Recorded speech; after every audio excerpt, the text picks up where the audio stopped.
Mothership RPG is a sci-fi horror game played by adults and contains content intended for a mature audience. The game addresses dark and difficult themes that may be uncomfortable or upsetting to some viewers. Please use caution when viewing, and be sure to take a break from the game if you feel the need.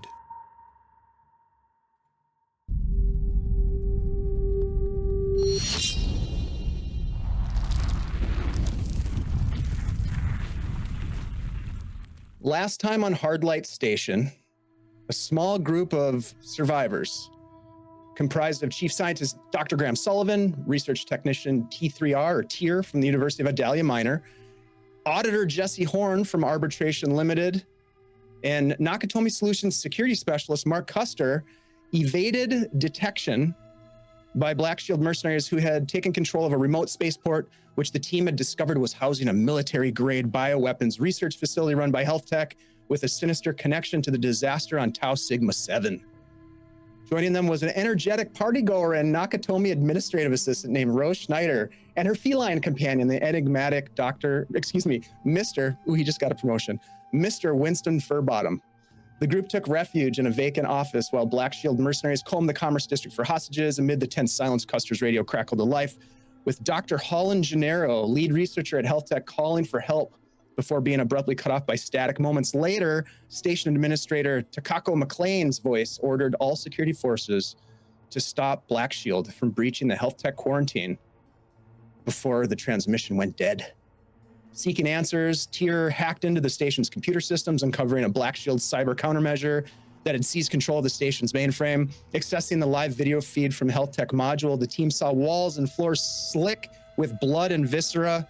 In the final moments of the feed, a Black Shield squad was violently overtaken by an otherworldly bioform. The Health Tech biocontainment had failed. Big time. And with little time to act, the crew devised a plan to reach the docks, hoping to secure the research vessel, their vessel, the S5 Almeida, along with tools or weapons to aid their escape. They wanted to rescue their pilot, Gump, who was trapped in the med bay. And the docks had become a Black Shield stronghold, thwarting their plan with the command center and troop reinforcements. A sentry intercepted the crew, was tackled by Tier and Mark, resulted in a bunch of small arms fire, a knife wound to both Mark and Tier, and ultimately a well-placed shotgun blast from our administrative assistant that turned the Merc's head to mist. Panicking, the party ran back to the Commerce District with mercenaries in hot pursuit. They sprinted down the promenade, taking bullets, blundering into a group of kids who were scavenging an overturned hot dog cart. The kids bolted. Did this all really happen? The kids bolted. The party, led by Mrs. Horn, gave chase. After a tense standoff, they bartered with the kids, offering cat scritches in exchange for information, learning that the station's maintenance corridors could bypass the main routes. So using the maintenance pathways, the group set out for the administration module, hoping to access the armory. En route, they encountered Al Powell, the station's chief of security and Mark's boss, accompanied by two Nakatomi guards, Carl and Jimmy, who were fleeing a monstrous creature. And as the group exchanged vital information, started to formulate a plan, a sticky tentacle lashed out from the shadows, coiling around Powell's neck and ripping his head clear off of his shoulders. In the ensuing chaos, I'm not even going to bring up the puppeteering of his head that happened. You'll have to go back and watch that. In the ensuing chaos, Rose fired both barrels of her shotgun into the creature, forcing it to retreat into the darkness. The party was left shaken, bloodied, and desperate, with the creature still lurking somewhere nearby. And that, my friends, is where we return to the adventure with the 5 of you and 2 security guards standing in the hallway with the formulation of a plan to perhaps blow some canisters. But we'll start and see what happens. So, who had the canisters, by the way? It was Miss Horn? I had one. Mrs. Okay. So everybody, a bunch of people have. So are we just all rolling them straight down and just, or we got a direction we're going to go? We got a thought? Oh, straight to the beast. Mark and Jimmy and Carl are aiming. Can we see the beast right now? You look down the hallway, Dr. Sullivan, as you kind of like poke your head around, and all you see is darkness. You kind of see like the I don't know what you'd call it, like kind of sporadic flickering of lights but for the most part, the lights have been either shot out or are malfunctioning down this dark hallway. Oh, hold on. Flashlight down the hallway. Dr. Sullivan Holding does have up a the flashlight head. as well. Still holding the head. He's just gonna put his like edge around the side of the wall though, because he doesn't want to lose his head, like Powell. Yeah, you look down with the flashlight and you sort of shine it down there, and maybe you see some movement. Hard to say. There might be something lurking in the shadows, but it's not in complete visible. It's not visible to you from where you are. Let's put it that way. Here's the thing: if we throw all our tanks down there and we miss, I mean, we're out of tanks. You know, we miss our best shot. Maybe we do like a tester. Any of you all play football or soccer or something? You got a lot of leg strength. You know, you can just really give it a good. Oh yeah. Well, let me. I have the chem lights still. So let me just. I'm gonna toss it down the hallway, and we'll see where we end up. But I like the sound of kicking something. Dave, how close are we to the armory? Based on your knowledge of the station, you are not far from the armory. Basically, at the end of this hall would be the bulkhead that would lead into the security and administration section of Hardlight Station. Once inside there, there's like your desk is in there where your workstation is. The precinct offices. There's a small brig in there. There's an armory. There's a contraband locker. The administration offices, McLean's office is in there. If we can get down to the end of this hall, we can get into the armory. But Past it or the other way? no, that way. And I point towards the former tentacle-populated hallway. Even more reason to blow it up, because then, you know, it scares that thing or possibly kills it, and then it's a distraction so we can go over to where all of the supplies are. I'm throwing the chem light. Maybe we can push a barrier in front of us or something. As you say that, Dr. Sullivan, Jesse turns around the corner, throws the chem light. It's just sort of like lobs through the air, just spiraling and spinning, and lands. And it just gives off this faint green glow. You can see the walls, and you can see the open bulkhead leading into the interior of the security and administration. And you watch, Jesse. Is anyone else watching? Oh, yeah. Yeah. Yeah. Oh, good. I'm You actually watch. leaning up against the wall, holding the gaping chest. All right, you are dealing with with a serious wound. The rest of you that are looking down the hallway wait for a couple of seconds. Nothing happens. You wait for a little while longer, and then you see this thick, almost large root-like tentacle just snaking its way out towards the chem light.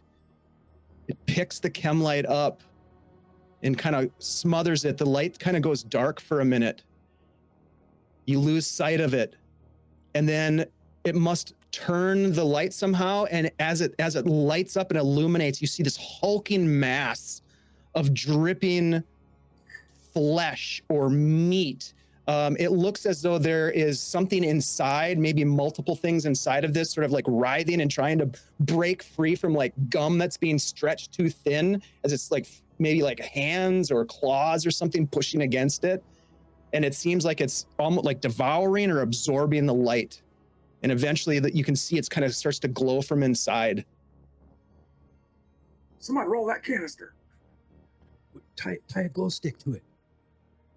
Wait, better yet, Rose will take the string of Christmas lights from the shotgun, and of course, when she's doing that, she probably like moves it in Mark's direction by accident. Yeah, hey.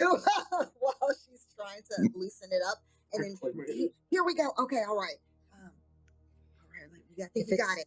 If it's absorbing things, those are people. Those might probably your friends or Black Shield.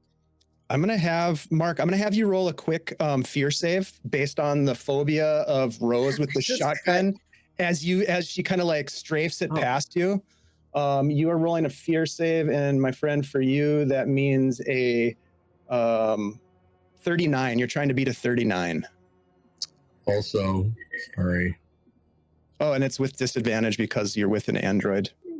Oh, well, of course, because I made the first one. 35. You can do it again. You did it once. About a 22. 22. That's a critical success. A couple of things. I'm going to have everybody who saw this creature roll a sanity save in a second. But Mark, how would you like to interpret that critical success? And then that was because of the shotgun business? Yeah. I think I've calculated that there can't be that many more shots left in it, so the threat level has come way down.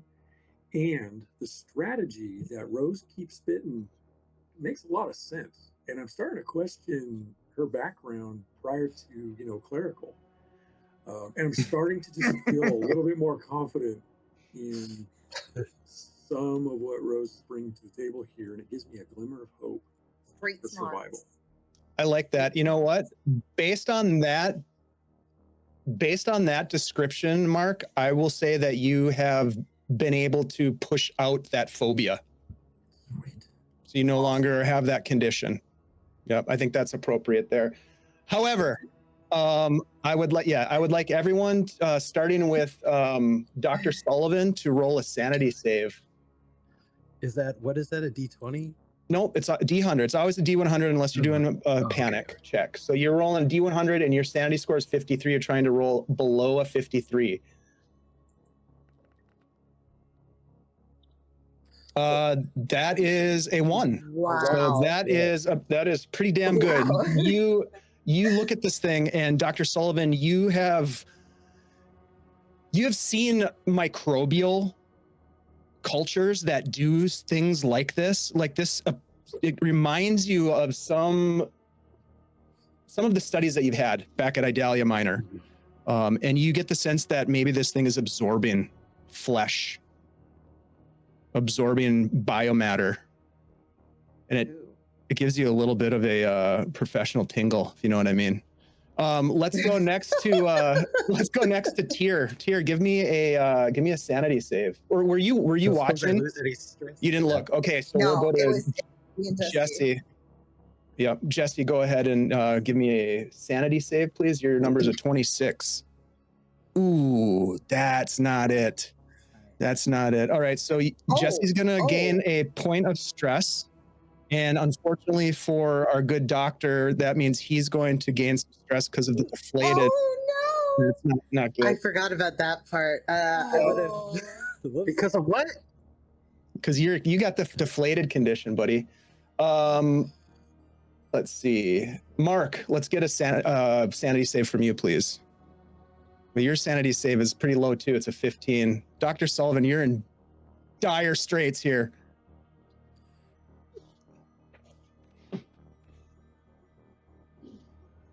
A 7. Yes, you see, Wow.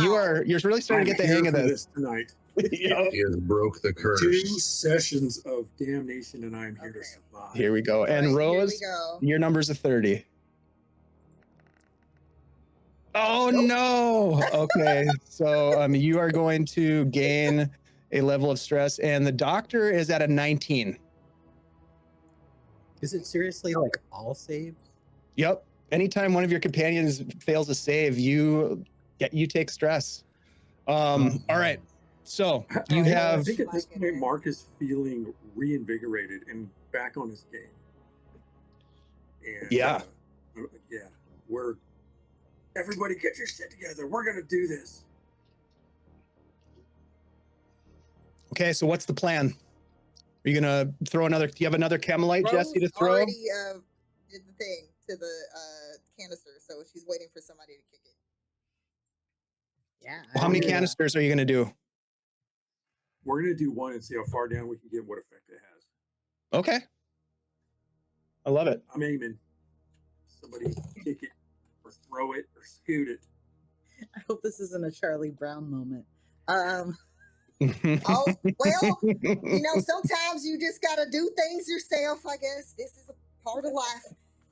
and Rose is gonna go back, like to try to get some momentum, and she's gonna rip her dress a little bit more so she has a little bit more freedom for her, like slit a little more, so she can try to get a running start to try to kick this thing, and hopefully aim in the direction of this mass that now is covered in lit up Christmas lights. The multicolored, of course. All right. I would say that you're probably going to roll a strength check, which is a 42, but you do have athletics, so we'll bump it up to 52. Hey. Are you barefooted? You're wearing broken high heels and you're kicking a metal canister? Okay. No, well, I mean, of course, Could we just throw it? Taken off the shoes. Yes, you're barefoot if she now. ripped her dress, it's fine. She's ready. She's like, you don't rip a dress and then keep the shoes on. She means business. Yeah, everybody knows that. Everybody knows that. All right, we mean business. We're going. All right, so go ahead and give me that strength check. It's a 52 is your number. Hey, all right. Okay, so you roll that thing down. It spirals down. Now, does it have the lights wrapped around it? So it's blinking, right? So it rolls down there, and you watch, Mark, you level the pistol, the revolver, right? And you watch as this thing shifts towards it as the canister rolls down, hits the wall, and rolls right down into the middle. And this thing just kind of like hovers over the top of it. And the blinking lights, you can still see it through like this strange thin membrane. And you can sort of see where the tank is, but it's going to require a combat roll from you, Mark. And you can add your add your firearms to that. So you're looking at a 64 for your number. Is there a help action or something? I'm going to use my advantage I'm going to use I have two advantages. I'm going to use one of them. Well, let me ask you this. He's going to have advantage anyways. But Jesse, what were you thinking as to help him out? There's not a help action, but you can help people. I don't know. Just remind you to take a breath right before, I guess. Concentrate. Don't close your eyes. Don't mess this up. Well, in this moment, I'm starting to feel like I've got like secret commandos in my team here that have heretofore not revealed themselves. But I've got two women in this group who know their strategy, and they're helping me get through this. All right. And Jeff gave everybody an advantage if you didn't see that already. So you're going to roll with advantage. Okay, 74. Rose on the shoes. Rose putting on the shoes again. 17? Yeah. No, that's a 7. That's a 7. You definitely succeed as you level the pistol, take a shot. Give me 2d10, Mark, for damage on this thing. Ooh. Let's go. What's up, Rachel? Welcome. 13. All right, so 13 points of damage. This canister explodes when you shoot it, sending like a shockwave of air, hot air flowing past your hair, sort of like blows a little bit. Anybody who's looking down the corridor kind of gets that sort of hot blast as it explodes. And you look down and there's no sound, but chunks of this thing are splattered on the walls and on the ceiling. There's no howl. There's no cry of pain. It just kind of like drips down and drops to the ground. God damn. That might have worked. Get some lights on that thing down there. Should we run? Let's see if we got it, because there's more weapons down that way if we can get them. Scully, calm down. You're going to be okay.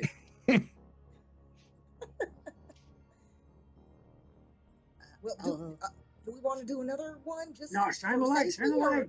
Shine the fucking light. Sullivan will shine his light down the hallway. Yeah, that Rose will do the same. Yeah, you all shine your lights down there and you look and you can see, just like I was talking about, like muck and goo dripping from the ceiling and sliding slowly down the walls. And you can just see this sort of mass of whatever this thing is just sitting in the middle of the hall. It's unclear. It doesn't seem to be moving. They're done. The Christmas lights are gone. Yeah, they got blown up with the tank and everything else, for sure. Yep. All right. I don't think it's moving. Anybody see any movement? Anybody see any movement? Jerry, Carl, get in on this. What do you want us to do? Shit. Carl, you go. No, Jimmy, come with me. No, man, I got a kid. I got a wife. So do I. Oh shit. Rochambeau. I'll go with you. Okay, Jimmy. You're such a dick. All right, Carl, let's go. Mark, Carl kind of ponies up next to you he has a revolver in his hand as well. He opens the cylinder and looks at it and he's like, I got 2 shots left. Shit. Closes it. I got four. All right, spread apart. You go that way. All right. Okay. All right. Keep those Mark. eyes on this thing. Good luck. All right.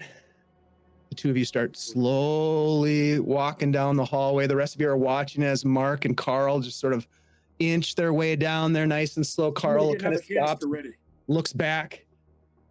This should be you, Jimmy. Damn it. All right, Mark. So if it flinches, you run. Oh, believe me, I will. Shit. All right, so Mark, as you are walking, keeping pace with Carl, making your way down, what are you going to do as you're getting closer to this hulking mass? Things are sort of dripping off the ceiling and sliding down the walls. I'm avoiding the slop as best I can. Okay. I'm assessing to see if we may have killed it. I'm looking for any signs of life. Okay. You look down and the floor is covered in goo. You've already stepped in some of it and it's like kind of sticky, but you are doing a great job of avoiding any of the big drips and clumps that are falling off the ceiling. But one splashes a little bit on the ground next to you and it just sort of like jiggles like jello. And then it goes motionless. Savory. What about the massive thing? It's huge. I mean, it's like if you filled up 4 or 5 garbage bags to the brim and barely were able to tie them off. That's how big this thing is. And that's just the part that's in one big pile.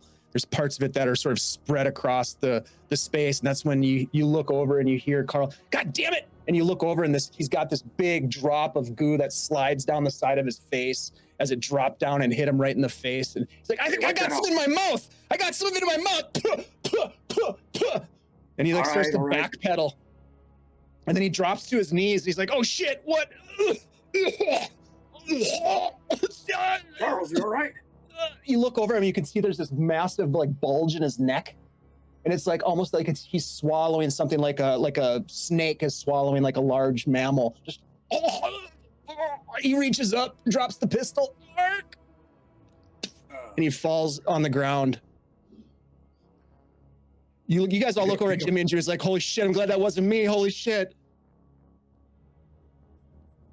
I'm going to recover that pistol, but I'm going to assume that he's down. Okay, what are the rest of you doing while this is happening? Let's go around the table. Dr. Sullivan, what's going on with Dr. Sullivan right now?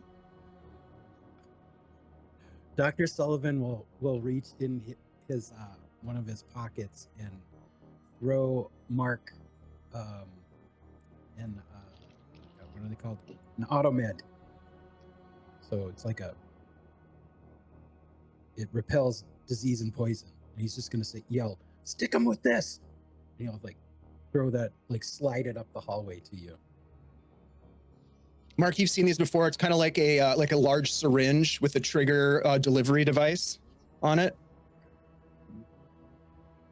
Okay, so you kind of like that. Yep, you slide it down the hallway and it gets to your Mark. It kind of hits you in the back of the boot. So you have that at your disposal. Jesse, what are you doing while this is happening? I'm saying I don't think this is safe, and I'm backing away with. I have a canister with me, and I'm backing out towards where we came in. Okay, you're backing away. Tyr, what are you doing? Having stopped whatever was leaking out of me at the time and watching this event as they roll down the hallway, realizing that now I saw clearly that Glob kill him, right? Well, if you were watching, you would have seen something drop off the ceiling, land on him. He called out, and then whether or not you actually saw it like go down his throat like he was swallowing, I don't know. Maybe, possibly, it's probable. So yeah, you know that something's not good because he instantly hit the ground, and he's like convulsing right now.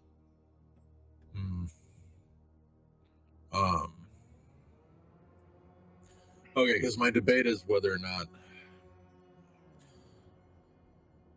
seeing that happen, having my time spent with Dr. Sullivan and his background in animals and exobiology and all that fun stuff. I don't know what's going on. I know it's not good. Giant meat monster just screwed us. So I'm gonna get low and turn the corner, seeing Mark having issues, him falling. I'm gonna try and get the body, thinking because I'm synthetic, I'm a little more resilient to whatever a human might fall to. I'm hoping I can be helpful at this point. So I'm starting to creep my way that way. So you're gonna move up to try to help Mark. Okay, so you move up to grab the body. Okay, all right. And Rose, what are you doing? Rose has Mr. Furbottom, and she's still shining the light that Mark asked for. But she will, Mr. Mark. I don't know if you should continue on. I mean, you saw what happened to that poor soul right next to you. Are you sure you want to continue going forward? I mean, it may not be worth it in the end. You don't want to end up like that, do you? I'm just assessing. I mean, you know best. I mean, I don't know if you've seen things like this before, but I sure as heck haven't. I look back at the hole and say, Rose, please, hold the light still. Wait, okay, I'm sorry. I'm trying. I'm holding Mr. Furbottom. Mr. Furbottom's a little bit. I'm trying. Hey, be still. Okay, I know. Shh. It's all right. Okay. Meow. Mark, you reach down and you grab the automed, and Tyr, you race up and grab and reach down and you turn the body over, and you can see he's just like, and he's sort of frothing with this almost like pink jello like bubbly goo that's coming out the side of his mouth. And you can see like in his chest there's sort of like this big bulbous mass that went down his throat, and he's what do you do? I'll jab him with that. Yeah, you jam it into him while Tyr's kind of like holding him steady. And as you deliver the medicine, his eyes go wide and his chest explodes. And I need you both to make body saves, please, both you and Tyr. To thematically do a timing thing, though, right? As he stabs him with the thing, I was in the process of taking out my trinket, which is a hatchet, to kill the guy. So as he stabs him, I'm holding a hatchet about to go. Fine. You've got a hatchet in your hand. Please roll body saves. Let's start with Mark Custer, please. Mark, you are shooting for a 30. Well, I can only go so long in my favor.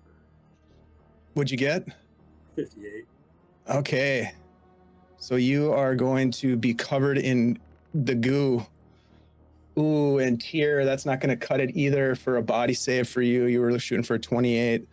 So you are also going to bump up to 7. I would let's see.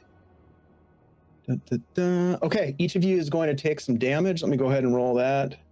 This stuff is nasty. I'm just gonna tell you that right now. I mean, it seems relatively mild. So you'll each take 4 damage.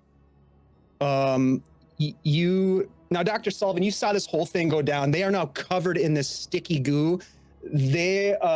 Quarantine procedures have been completely breached. Like, this is not good. You look at them and you're like, oh, that's not safe. That's not good. Not even on the menu. Not good at all. Both of you instantly feel like this sense of, well, we'll find out. Let's roll panic checks, please. Mark and Tyr. Let's get Mark, you're at a 15 stress. You're rolling a D20. You want to roll over that number.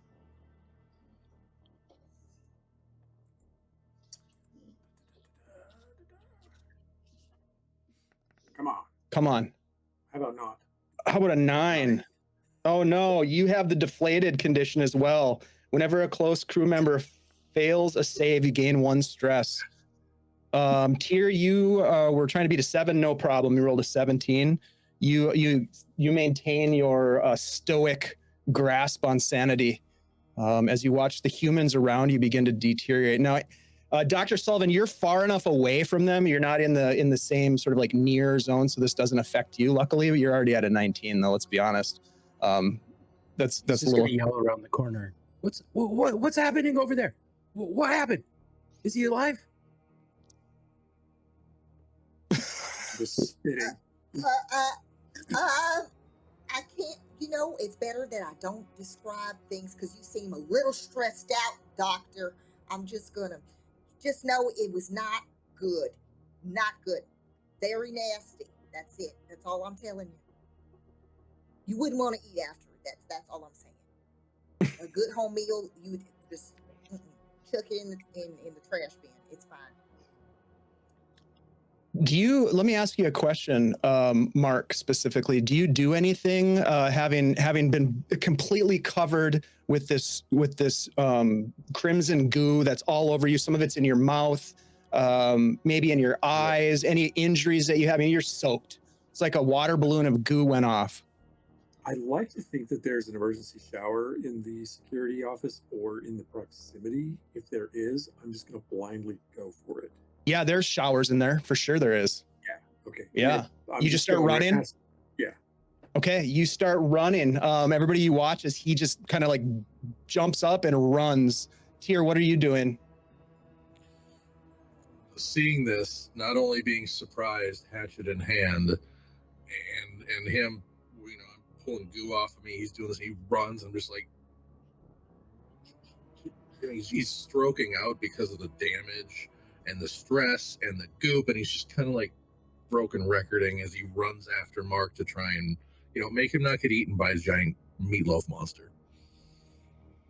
All right, the rest of you watch Mark and take off running down the hall into the darkness. Tyr runs after him, and Jesse, you're kind of backing off the other way, seeing them go into the darkness. What do you do?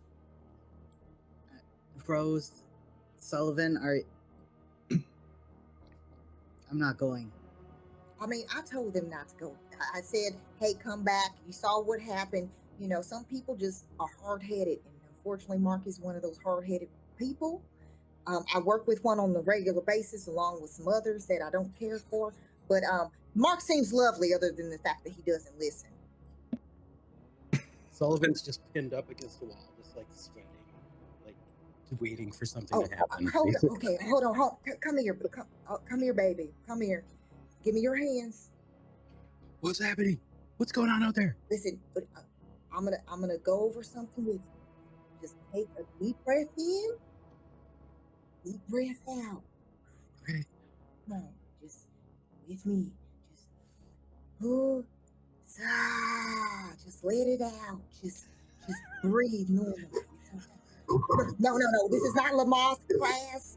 You're not giving birth. Just slower. This is have you done yoga? It's a possibility. Yeah, it is. Breathe. Nice and smooth, nice and easy. I'm trying, Warden, to help. Can I help calm our poor doctor down? You can try for sure. Yeah, it sounds like you're on the right track. I don't think it's going to de-stress them necessarily, but just remember, you guys, that you do have trinkets, and we have the house rule where if you interact with your trinket once per session, you can reduce some stress. So think about that for a minute while we jump over to. If you forego it for yourself, sure, absolutely. All right. Okay. Yep. So you guys consider that. I'm going to jump over to Mark and Tyr as you are running into the security administration complex. You run in and you can see mercenary corpses laying all over the floor. They're riddled with flechette rounds. They're twisted in unnatural poses. There's slick goo on the walls, entrails. There's sort of like this carpet of entrail beneath all this carnage. And you could hear, Mark, this slow hum and occasional whir and click of these two turrets, these motion-activated defense turrets. Their barrels are spinning. And you can see that there's just like a little bit of smoke maybe coming off of them as they're super hot, but they appear to be emptied of all ammunition.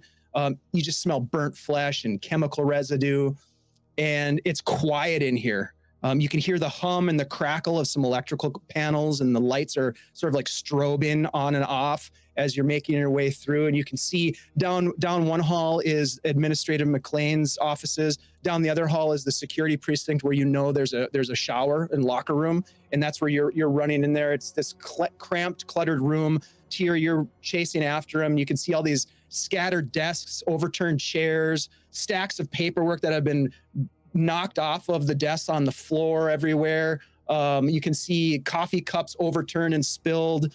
You can see Mark's desk. Mark, well, you see it as you run by. You see your desk. It's a desk that you share with Terry. Actually, you and Terry had to share a desk. They didn't have a special desk for you.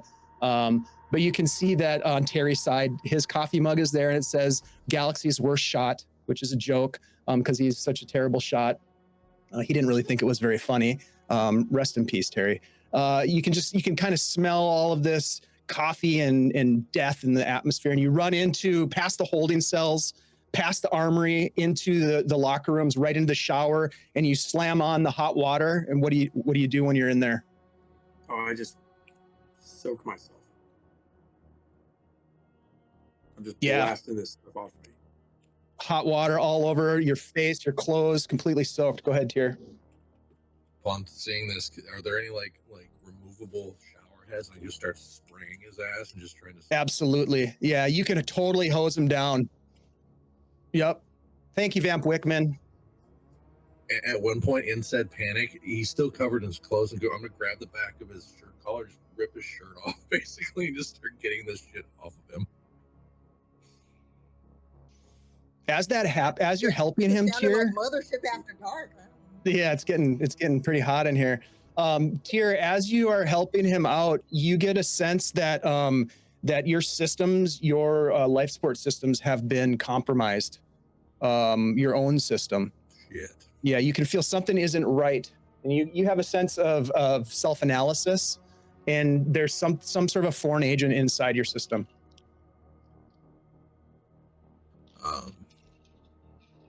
At which point, in a mere panic, I'll ripped it off. I'm halfway through. I'm spraying him, and I will just freeze.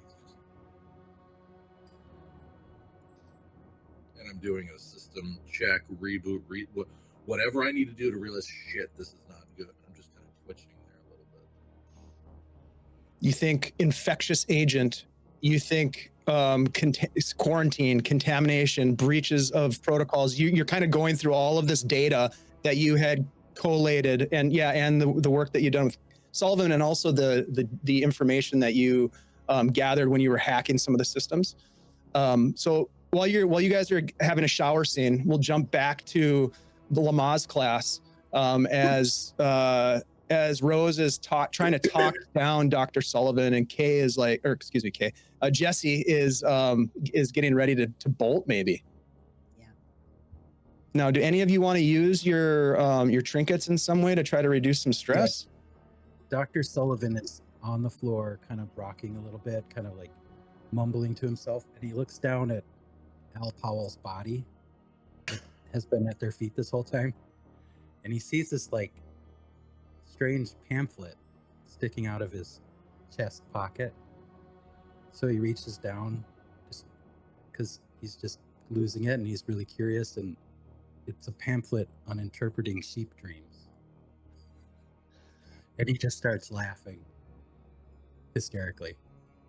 That's your trinket, yeah? Yeah, that's my trinket. Okay. That's just how I'm introducing it. Yeah. Okay, so yeah. You what does Dr. Sullivan learn from this that helps him reduce his stress? Well, he gets a kick out of pseudoscience, and he's thinking, how do you even know that the sheep is dreaming to begin with? And then how do you interpret whether or not that dream is happening? And he's like trying to go over all this stuff, and he just starts cracking up. And then Rose will lean over to Jesse. Mrs. Jesse, I have to believe that we are in the phase called hysteria. and Rose is like basically like, that's okay, get it all out, doctor. That's it. Laugh yourself silly. And then like also looking at Jesse like, Oh no. So he's now got this like clutched. He's just like So, yeah. She drinks. It's all right. Yeah. It's so funny. I don't. Shoot. I'm assuming Dr. Sullivan's kind of in the fetal position as he's clutching this, and I'm gonna honestly pick him up and throw him over my shoulder, and I'm gonna be like, "Let's get out of here. They are dead. Oh, medbay, you, me." All right. Okay. Yeah. Aye, Mrs. Jessie. All right. Then, okay, Mr. Furbottom, you got it here. No more looking. You can't look at anything. Okay. Do I need a roll to pick up Sullivan? Sullivan, are you gonna resist me at all? no, he's not gonna resist. He's just Oh, you can. You're just pull him along. Let's see. If people start running, he's gonna start running. I think just like getting him on your shoulder and moving with them is good. If things go sideways or you have to like do something more aggressive, then we'll have you roll like a strength check or something, or you can drop him on the ground. Yep. I mean, I'm gonna brag about how strong I am right now. I'm not concerned. I'm gonna roll like shit now. Luckily, Rose knows where the med bay is. I don't know if Rose has been in med bay before, but you know where it is. Perhaps that's where you get some of Harry Else's drugs from when he sends you down to the med bay to pick up his prescriptions, quote unquote. But yes, the three of you are going to head that way, and we'll come back to you in a second. Mark, give me a body save as you start to sort of feel this burning sensation in your chest.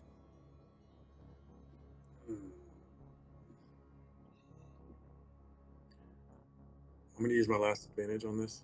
Okay. Body save for you is a 30. Okay. That's an 80. But roll again. Come on, you got advantage. You got this.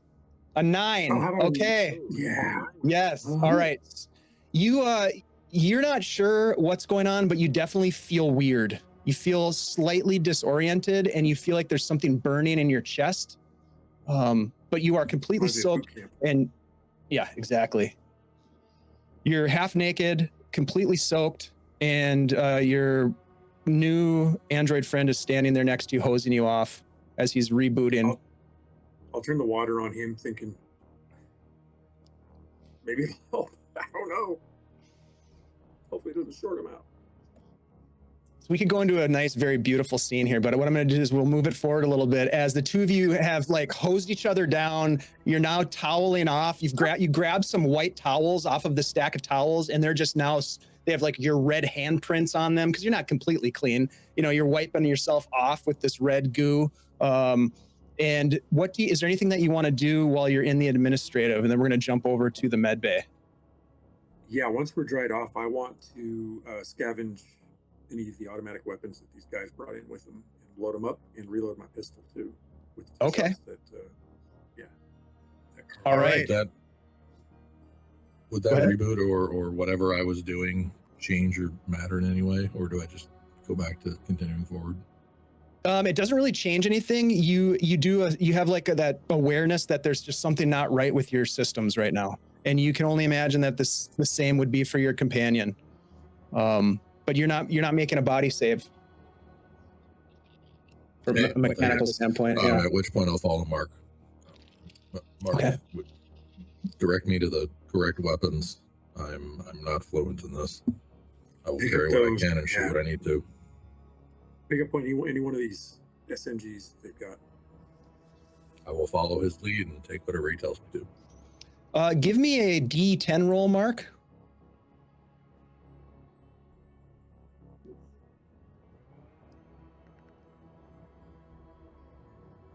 8. Okay. All right. So you find 3 SMGs, and each of them has an empty clip in there, but you're able to scavenge 3 clips from the dead mercs that are laying in the entrance hall. Sweet. I'll give 1 clip to Tier, and I'll load 1 and carry 1 for myself. Okay, so 3 SMGs, 1 clip for each. Okay. No, I'll just carry the clip. I'll just take the clips. Okay, you're not going to take the SMGs. Tier and I will just take a gun, and then I'll split the clips like that. Okay, got you. All right. Anything else that you want to do in the administration building before heading wherever you're going to go next?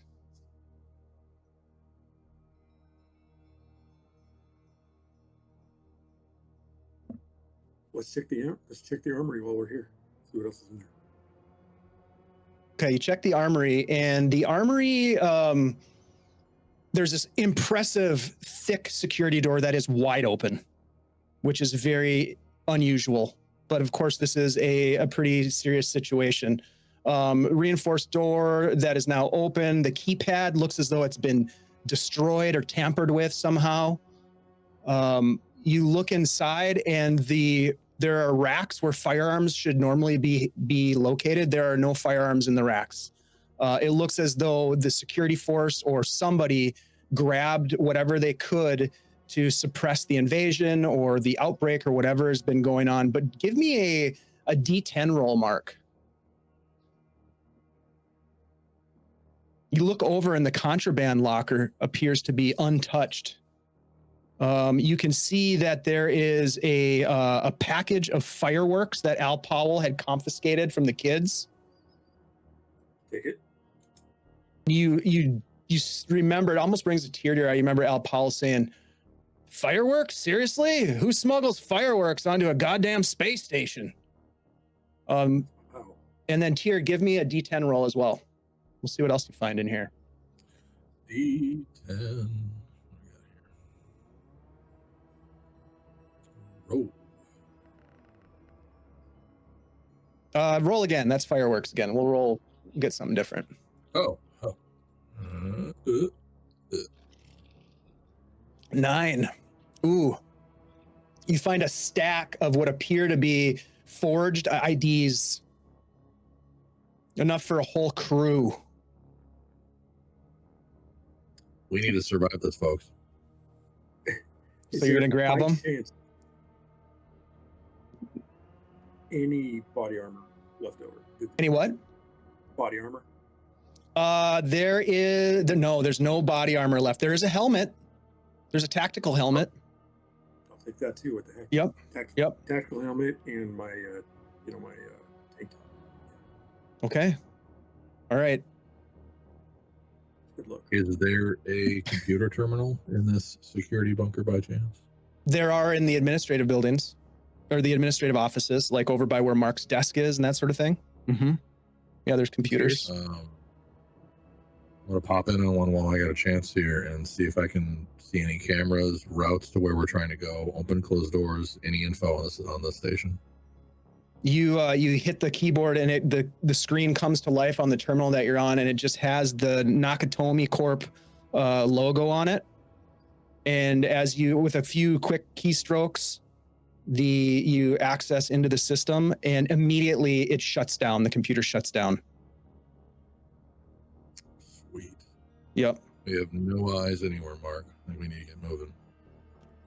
We're gonna jump over to the med bay here in a second, but Mark, you hear a crackle from your radio that is partially wet and kind of crackling a little bit.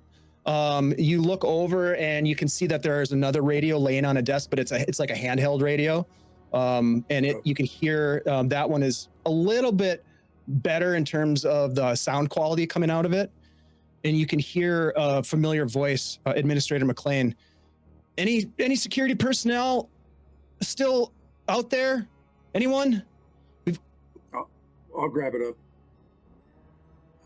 McLean, this is Custer. I regret to inform you that I quit, but I think I'm about all you got. Yeah, fucking A, I quit too. But in the meantime, we got to stop Black Shield from leaving the station. They have stolen something very, very dangerous from Health Tech. They're in possession of a substance, the likes of which has never been allowed out of its native environment. Mark, do you understand what I'm talking about? This is a highly mutagenic organochemical anomaly that consumes organic material to grow, evolve, learn. It doesn't just kill its victims, Mark. Yeah. It converts them into... I've seen it firsthand. I got it. I know what you're saying. We can't let them get off the station, Mark. I'm working my way that way. I'm working my way in that direction. do what you can. If that thing gets off the station, it's going to spread quickly. We thought, Nakatomi thought, Health Tech thought that we could contain it, but we didn't anticipate these mercenaries. God knows they're going to try to turn around and sell it to the highest bidder. They might have pretended like they were idealists, but they're nothing more than criminals and thugs. I look at Tyr and just say, thinking was their first mistake. All right, I got it. Do my best. Look, Mark. Mark, find out where he is if he knows a route to get to them. Look, Mark, listen. I'm on my way to the reactor core. I'm going to blow this whole station. All right, give me... How long is it going to take you to get there? I'll be there in 5 minutes. Take me another 5 minutes to trigger the core meltdown. Another couple minutes after that, and this place is history. You've got to delay Black Shield from leaving the station. Shit. I got to go quiet. There's someone here. And it goes dead. All right. Here, we got to catch up to the others. I think they're heading to Med Bay. Speaking of which, we'll jump over to the medbay crew. So you guys are hustling down the corridor, making your way towards the medbay. Rose, you're like, this way. Yeah, this way. You take a left, you take a right, you take another left. Jesse, you're kind of like breathing heavy. You've got Dr. Sullivan over your shoulder. He's just kind of giggling about sheep dreams or something. And you finally make your way to the medbay. You can see this corridor, flickering red emergency lights. They cast all these strange irregular shadows on the walls. And you can see that the doors are sealed up ahead. There's a faint hum of the emergency systems. And you can see through the glass windows of this door into the med bay where you've been before to pick up prescriptions. You can see the sterile clinical space that you recognize, the sort of pale blue light, and rows of medical bays visible inside. Each of them is eerily empty. There's one lone pod that appears to be occupied or sealed. What do you do? Rose? This is really creeping me out at this point. I can go in there. I only have one shot though. So I gotta make it count if something comes at us. So you get the hell out of Dodge if something goes awry, okay? Because, you got the doctor. Can't, oh, poor thing. Can't take anymore. So stay here, and then I'll give you the clearance, okay? Okay, I'll be ready. Okay, all right. Oh, Mr. Furbottom is gonna be right over here. If there's like any type of like little desk or crate or something that I could put Furbottom on top of, that's Sure, basically what Rose is doing. Yeah, there's like some shelves in the hallway that you could like set them on, little shelf. He likes it. He'll stay there for a little bit. As long as there's no like loud noises. So, all right, here I go.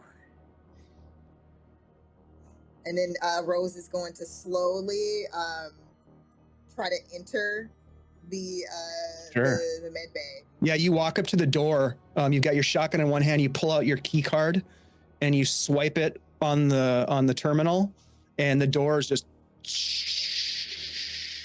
open, and there's sort of like this mist that sort of like billows out. It's cold. The air is cold in here. Kind of gives off a fog a little bit as the temperature inversion sort of affects the interior atmosphere. Carefully going inside. Actually, question: there's not for the flashlight? There's nothing like on the shotgun where she could kind of put like the flashlight to kind of light or like kind of position it in such a way so it's like she can see while she's entering? There's nothing. No, there's not like a mount on it, but you could get creative, maybe. Okay, we're gonna use the armpit method. There you go. That's what I was thinking. The old I wasn't sure if there was method. like this is one that could have a scope or something like that. I wasn't sure. So just going inside carefully. Got it. All right. So Jesse, are you still Do you still have the doctor on your shoulder? Have you set the doctor down on his own feet? I'm gonna set the Oh, doctor thank you, Phantom. on a shelf, like the cat, Shelf on a shelf. until he's feeling a little bit better. Doctor on a shelf. And I'm gonna use my trinket for a minute, and technically it's my lunchbox. It has a sticker on it from my wife Maria that says, "I am a love machine," and I just start saying it to myself to like assuage my guilt about probably leaving Mark and Tyr to die. But there's nothing I can do. But you need to get back to your kids. Also, a big shout out to Phantom and Jay for the resub, which also reduced you guys 1 point of stress each.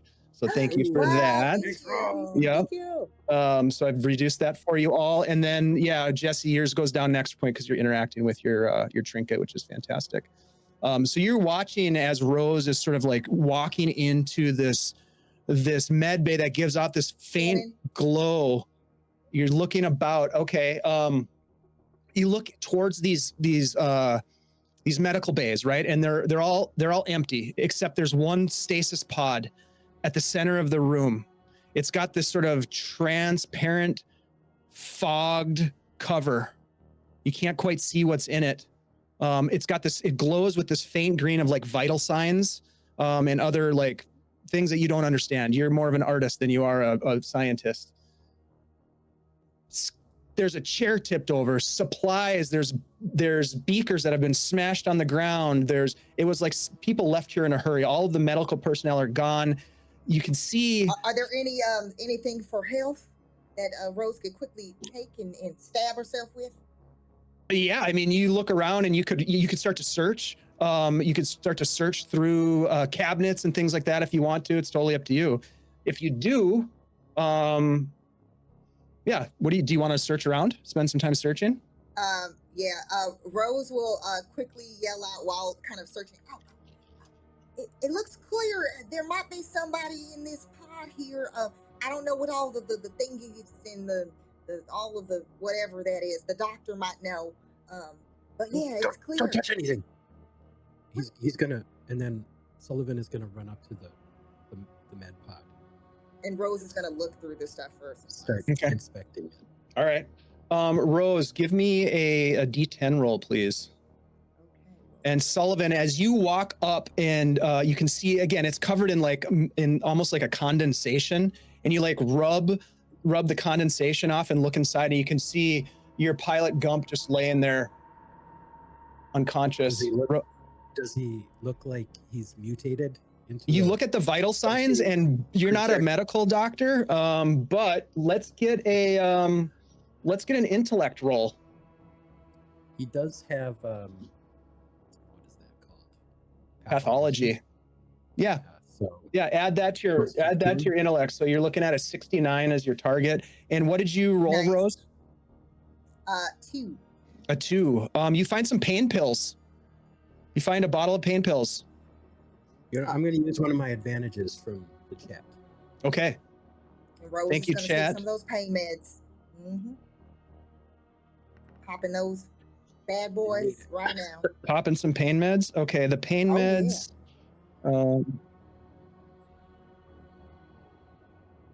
Top tier. These Mr. are Ellis almost uses these enough where I know that he is numb for hours. Roll a D10, Rose. D10. All right. Okay. What did you roll? Oh no, I might get Doctor? addicted. We'll see. Oh Lord. 6. A 6. Okay, so you succeed in your roll. Let me address the pain pills first. So you Pain. do gain back 10 lost health if you had lost health. Yes. I do need you to roll a D10. Another D10. You want to roll high. I don't recover that wound. Wait, oh no, I didn't have a wound. Never mind. No. Okay, that's Okay. 7. Yep, you're good. Okay, so yeah, the pain pills help you to recover some lost health. Doctor, as you look at the vital signs, the readouts, you can see the medical display there. It looks as though this is sort of a normal situation for a human who is in a sort of stasis. They don't appear to be struggling. Their vital signs are strong.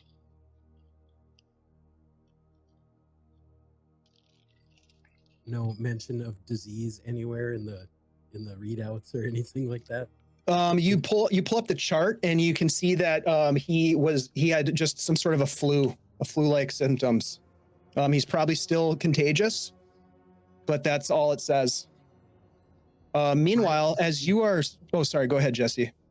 I just say, but why just Gump? Why is he the only one here?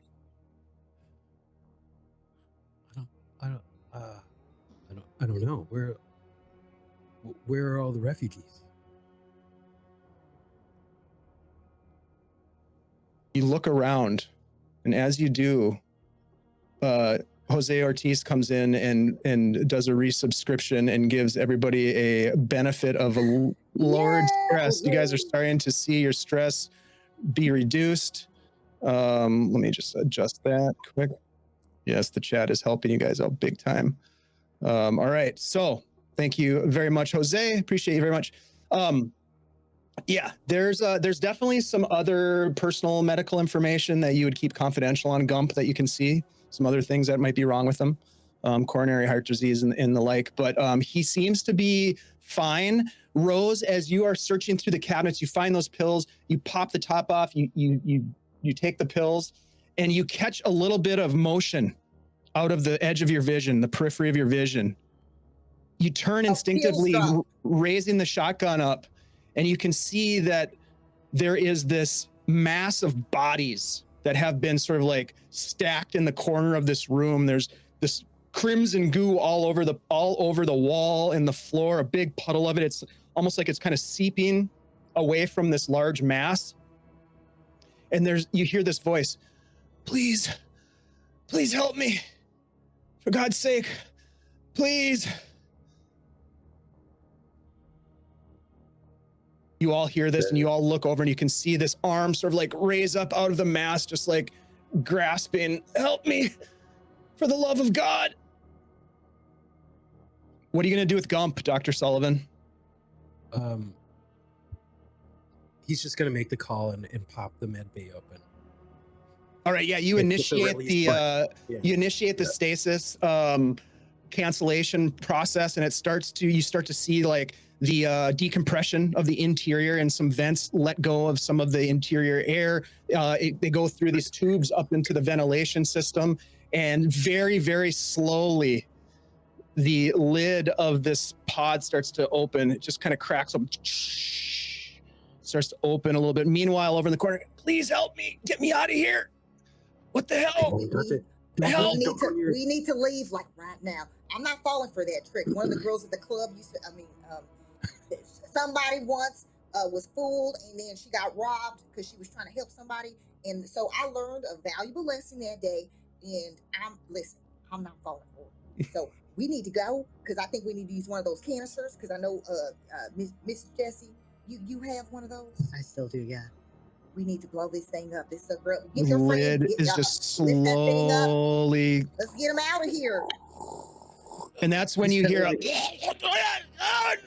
and another body starts to rise out of this mass. It's got like 6 arms as it pulls itself up.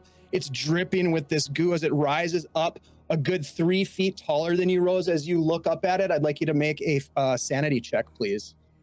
All right. Rose, your number for sanity is a 30. You know what? I'm going to use one of those advantages. Smart. Thank you, chat. A 61 or?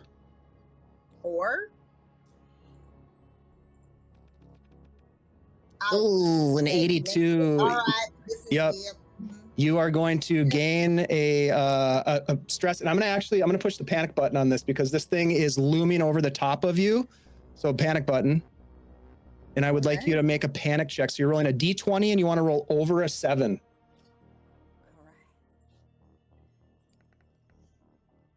All right. A 10. You made it. You just gulp down the fear, and do you do anything?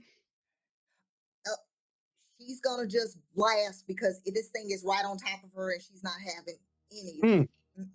Make a combat check, please, as you fire off your last shotgun shell. This is it. All or nothing. And it's very bad. It's Yeah, you take the shot and it hits the wall, and this sort of like gaseous black sort of smoke starts to filter in, and it smells like burnt batteries and tires. It just smells like some sort of an exhaust fumes are coming in, and you instantly feel this pain as you inhale a little bit of it, and in your instinct you back up. Meanwhile, Sullivan, you're like pushing on the lid of this thing as you look, and you can look through as it's raising up. It's probably about that wide now. You're raising it up, and Gump is in there like, oh, he's got like all these devices hooked up to him, like oxygen on his mouth, and you reach in and tear that stuff out. He's like, Graham, what the fuck? Get up. We gotta fly out of here now. We gotta go. What the fuck is going on? Out of the pod. Oh shit. You pull him out. He's just got like white tighty whities on as you pull him out, and he's like, he kind of falls to the ground. He's like, what the fuck is going on?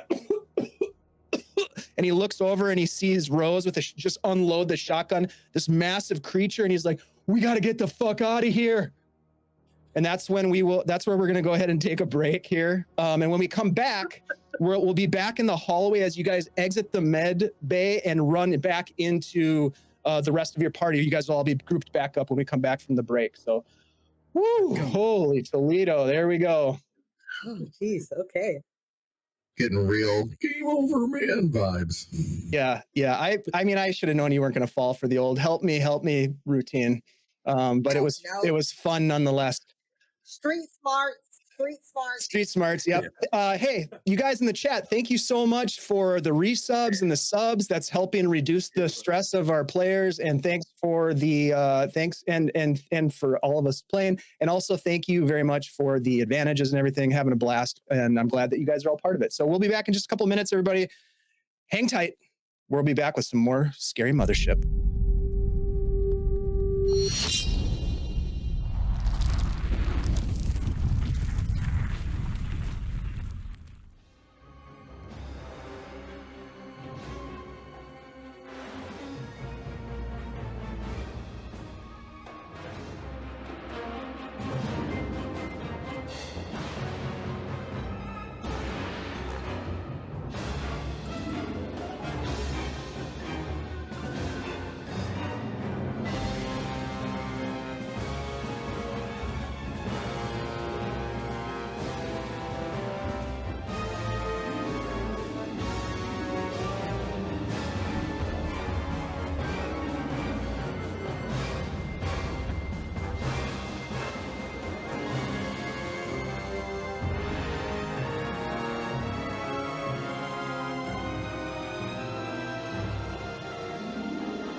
We find ourselves now as Jesse Horn, Dr. Graham Sullivan, and Rose Schneider, along with a groggy and scantily clad pilot named Gump Worsley, have exited the med bay as they are have gone to the med bay to save Gump.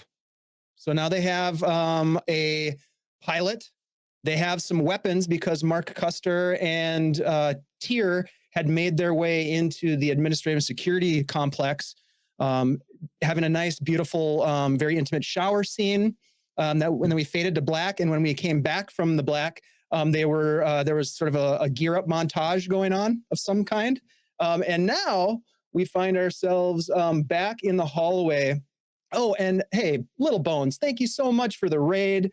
Really appreciate you guys for joining in. We're playing Mothership. I know you guys are into this kind of stuff, and I'm glad that you're here. So thank you very much for the raid. Very, very cool to see you all here. Thank you so much. we're just diving into the second part of our final episode of Dying Hard at Hardlight Station. It's loosely based on the movie Die Hard, so you might recognize some of the NPC names and some of the tropes that we've been tossing around. But nevertheless, we find ourselves back in the. Thank you so much. We find ourselves back in the hallway, and that sub is going to actually reduce the stress for our characters. So I'm going to do that while you guys are all meeting up with each other. Go ahead and take it away, my friends, while I update your stress levels. Thank you for the sub. So we all meet up in like. Yeah, I would say as you're walking out with Gump Worsley, sort of like an arm over your shoulder and maybe an arm over a Jesse's shoulder, as you're sort of like helping him out. He's in his little tighty whities. He's got this really gruff kind of salt and pepper beard, a big shaggy head of hair, very physically fit guy, hairy chest. He's kind of like a Tom Selleck, but like a little grizzled Tom Selleck kind of vibe going on. Real sexy. Mr. Winston Fur, you've got your feline friend with you as well, Rose, and an empty shotgun. But yes, Dr. Sullivan, as you're all exiting the med bay, this creature looming in the darkness behind, just wanting to make friends, you see coming around the corner, and it's kind of shocking. Rose, you instinctively raise your empty shotgun, but then you lower it down and you see Mark Custer, not head of security, but well, he's retired now from security, I would say. Mark Custer and your android friend Tier come around the corner. Now Mark has changed into probably a different shirt. He's got a helmet on. He's got a submachine gun in his hands. But when you see him, he looks pale and sickly. He's got these sort of dark, sort of like almost black eye, like raccoon eye depressions around his eyes, and his eyes are kind of watering. In fact, Mark, give me a body save, please. That's all I want to do. And your number is assist with this at all? How? He's got more med. What are they called? He's got more auto meds that will give advantage on body saves against disease and poison. Absolutely. You see him sick and you come up to him and hit him with the auto med. Is that what you do? Yeah. All right, Mark, go ahead and make your body save with advantage, please. Your body save number is 30, so you're trying to beat or below a 30. So no, 75 is not going to do it. Not it. This one is. There you go. Go. That's very nice. A 4. So you are going to not take any damage, but I will tell you this. And Sullivan, I'm not going to make you roll for this. It doesn't make sense. But you look at Mark and you can tell that he's whatever that shit was that blew up in his face has infected him. Like he looks like he's infected. Yeah. He's not going to make a huge point of that right now. But he'll be thinking that he'll need to quarantine this guy later or something.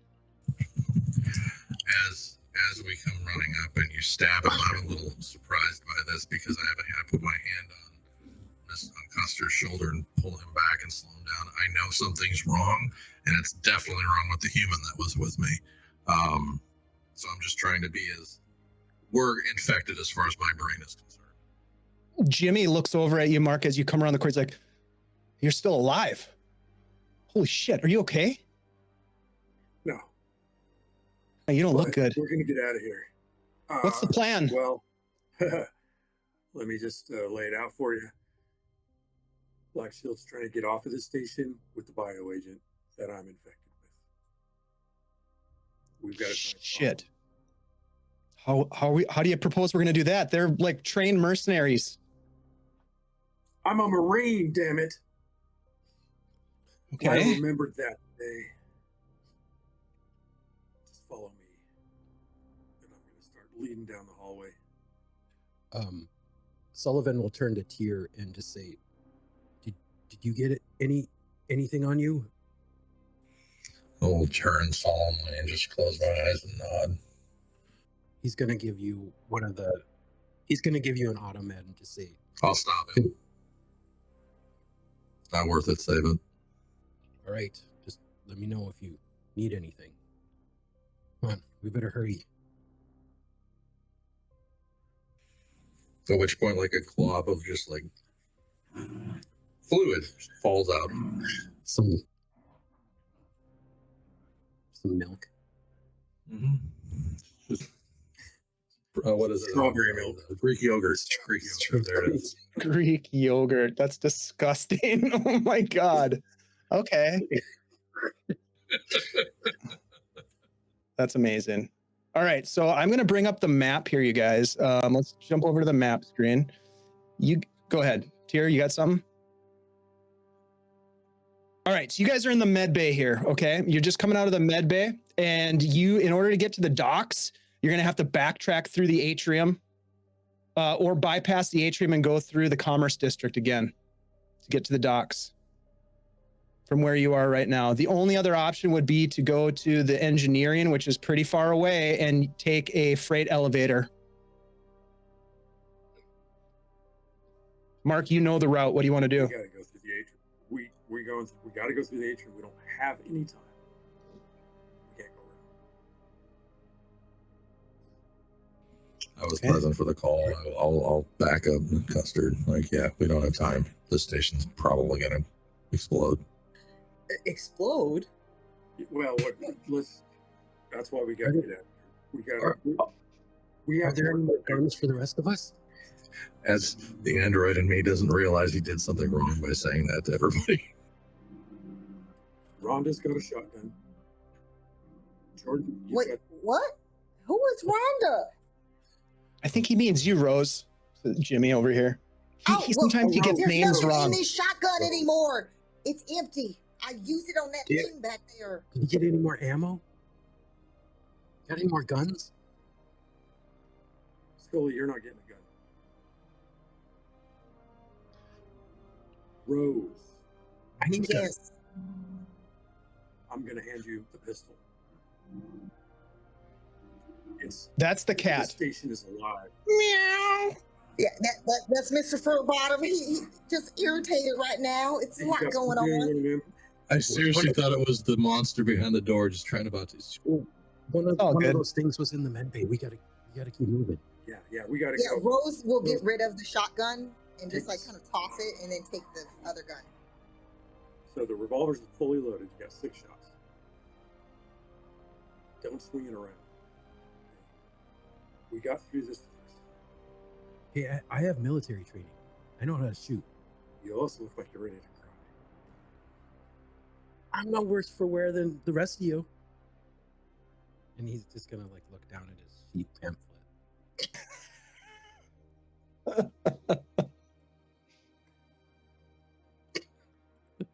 I don't know. If We'll that'll find go. more guns if we can. There's guns in the docks.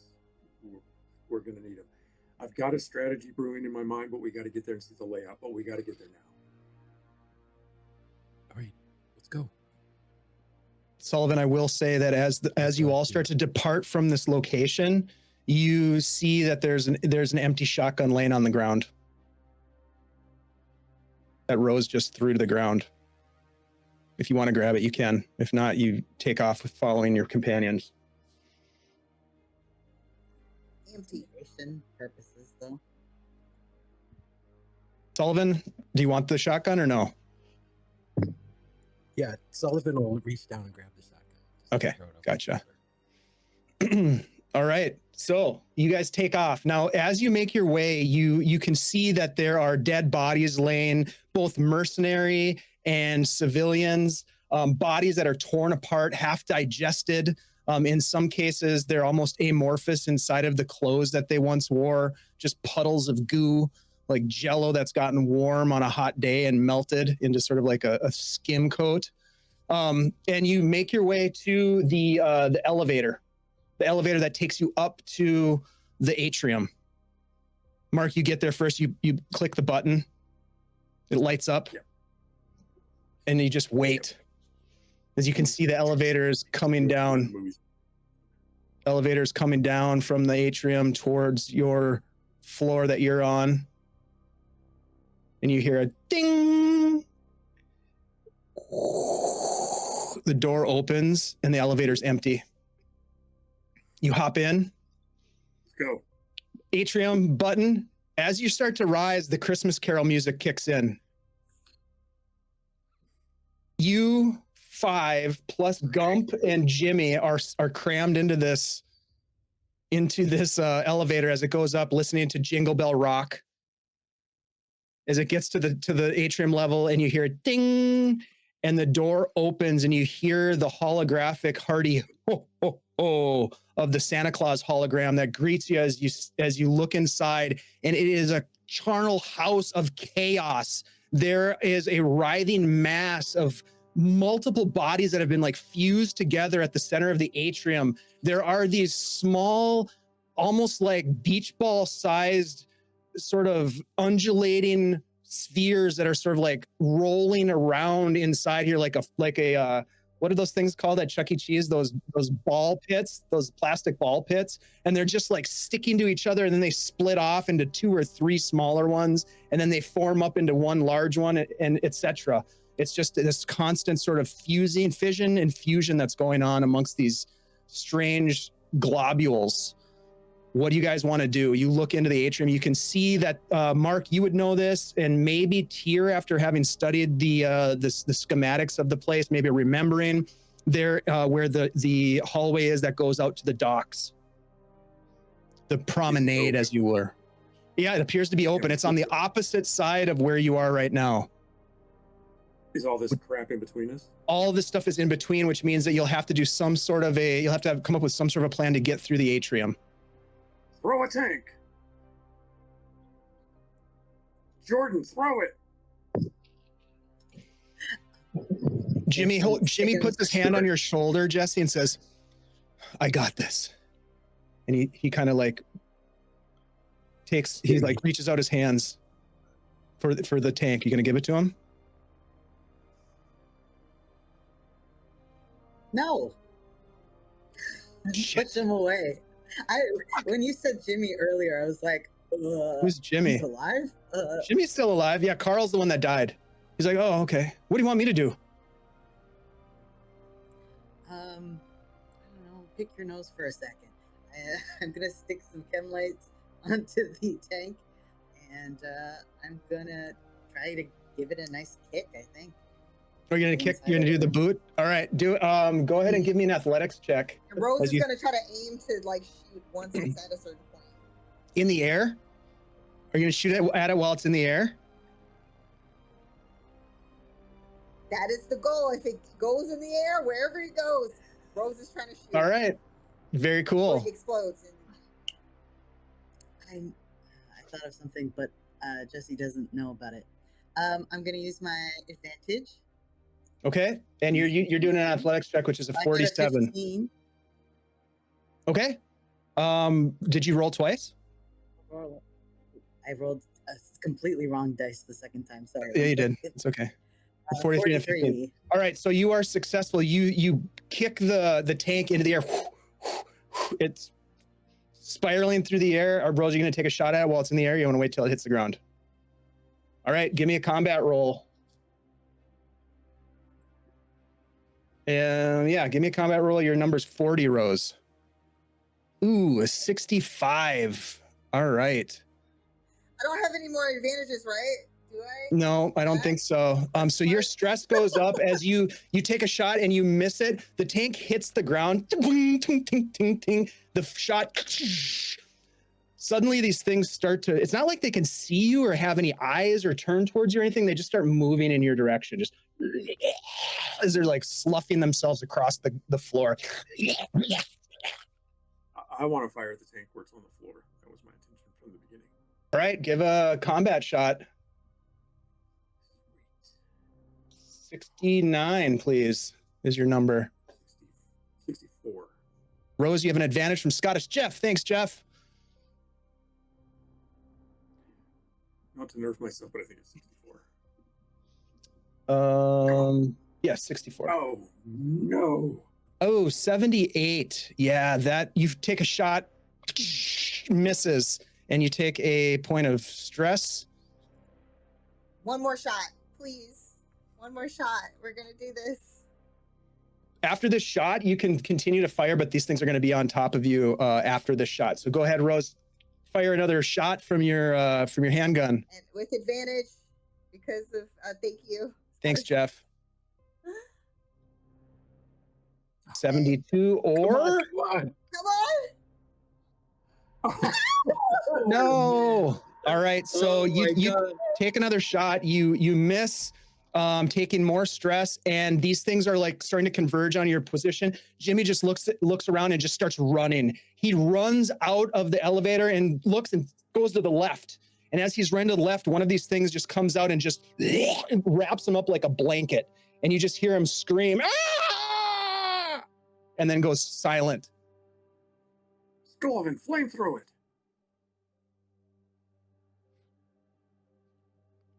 We gotta run. We gotta get out of here. There's nowhere to go, man. Can we go up? Can we go down? At which point, with all the panic, all the crazy going on, can I take an assessment of and analyze some sort of path while it's dealing with eating our buddy over here? You can all go ahead and roll a body save as you're debating on what to do.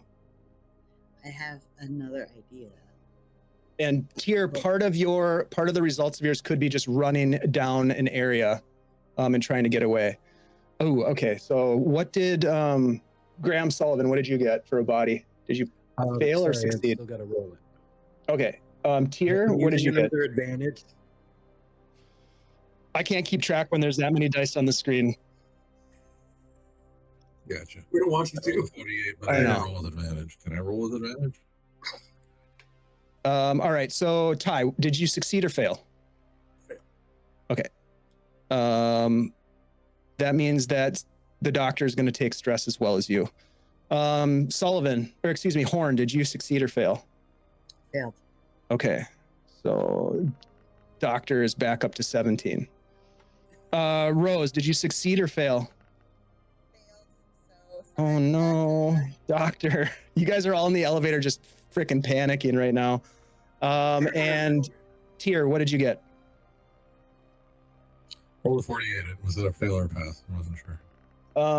For you, it's a body save. So your body is, yeah, no, that's a fail. My body is 28. I failed miserably. Yeah, that's all right. You're up to, you're only at five stress. Sadly, with that, the doctor's back up to 19 stress. Okay, so with that, you guys failed his body save. and failed the body save. So you're at 20. Oh my. Oh no, that which is as high as you can get. No! Okay, Oh my god. this is not good. I'm going to say that you guys have a moment if you want to try to run. You need to make a decision right now because these things are basically on top of you, coming down on you. Oh yeah, I'm running. Okay, I've so you're gonna run. I got an aerosol when we were in the office, Mhm. and with the intention of making a flamethrower with my lighter that I smoked with the older ladies. Oh yeah. So I'm gonna try to do that, and I'm gonna hopefully pave a little bit of a path. Question, Warden. Yeah. Our dear Rose, prior to her working for Nakatomi, had a different profession. Is there any type of column or pole like? Yes, there is. There are definitely that she poles can that. climb? Yes, there are poles that come down from the ceiling. You'll have to get to them, which means you might get injured. But there are poles. Fantastic. Yep. She's going for the first pole she sees. All right. So Mark, we'll start with Custer. Custer, you take a chance. Are you going to run the same way that Jimmy ran? Are you going to go the opposite direction? Which way are you going to go? You go left or right or straight? Let's say. Well, I want to go what looks most open at a glance. Okay, fine. You can see that they're coming in from a straight angle, and from the left you're going to go right, which seems at quick glance to be the best way to go. And as you do this, the body save that you failed means that you're going to get clipped as you start running. So you are going to take 3 points of damage. Jesse, you shoot the aerosol with the lighter, a flame, and these things kind of like recoil a little bit, and you run. But because you failed your body save, you're also going to take a little bit of damage.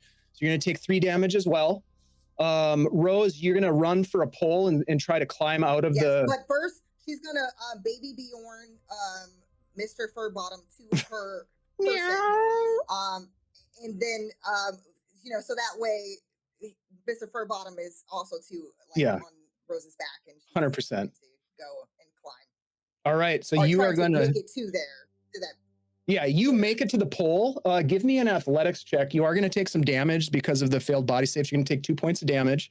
Give me a strength athletics. So for you, that is a 52 as your target. Is it a save? You said? No, this is a check. So strength athletics. No, it's going to be yep. So 52. Okay, I thought I had to make a save before I do this. Okay, cool. Yeah, hey! That's going to work. So you got a 2. Yes. Go. Yep. So you race out. You get clipped by some of this goo as it burns your skin. But you jump onto this pole and start just fireman climb right up it. Dr. Sullivan, are you going to follow after Custer, or what are you going to do? It's beautiful. It's like you jump forward, you kind of like you grab onto it and sort of spin around like one full 360, and then just right up the thing. A little bit of a flare at the end. Want to stay next to Custer and Tier. All right, so you follow Custer, who just takes off running. He's like, "We gotta go!" And you follow after him, pulling Gump along with you. You're gonna take, because of the failed, you're gonna take 1 point of damage, and Gump, your pilot, is gonna take 5 points of damage. No. And then what about Tier? Tier, are you following the rest of the group, or what are you doing? Movement of Custard. Okay. With the movement of Custard, I'm going to turn, swing the SMG behind me from the strap on my back, pull out my hatchet, knowing that the bullets are probably not going to do shit, and hopefully slash at whatever gets close to me while following these guys. Oh yeah, things are on top of you, so you just start hacking away. Give me a combat check. This potentially could help you avoid some damage. 37. All right, here's fingers crossed. There you go.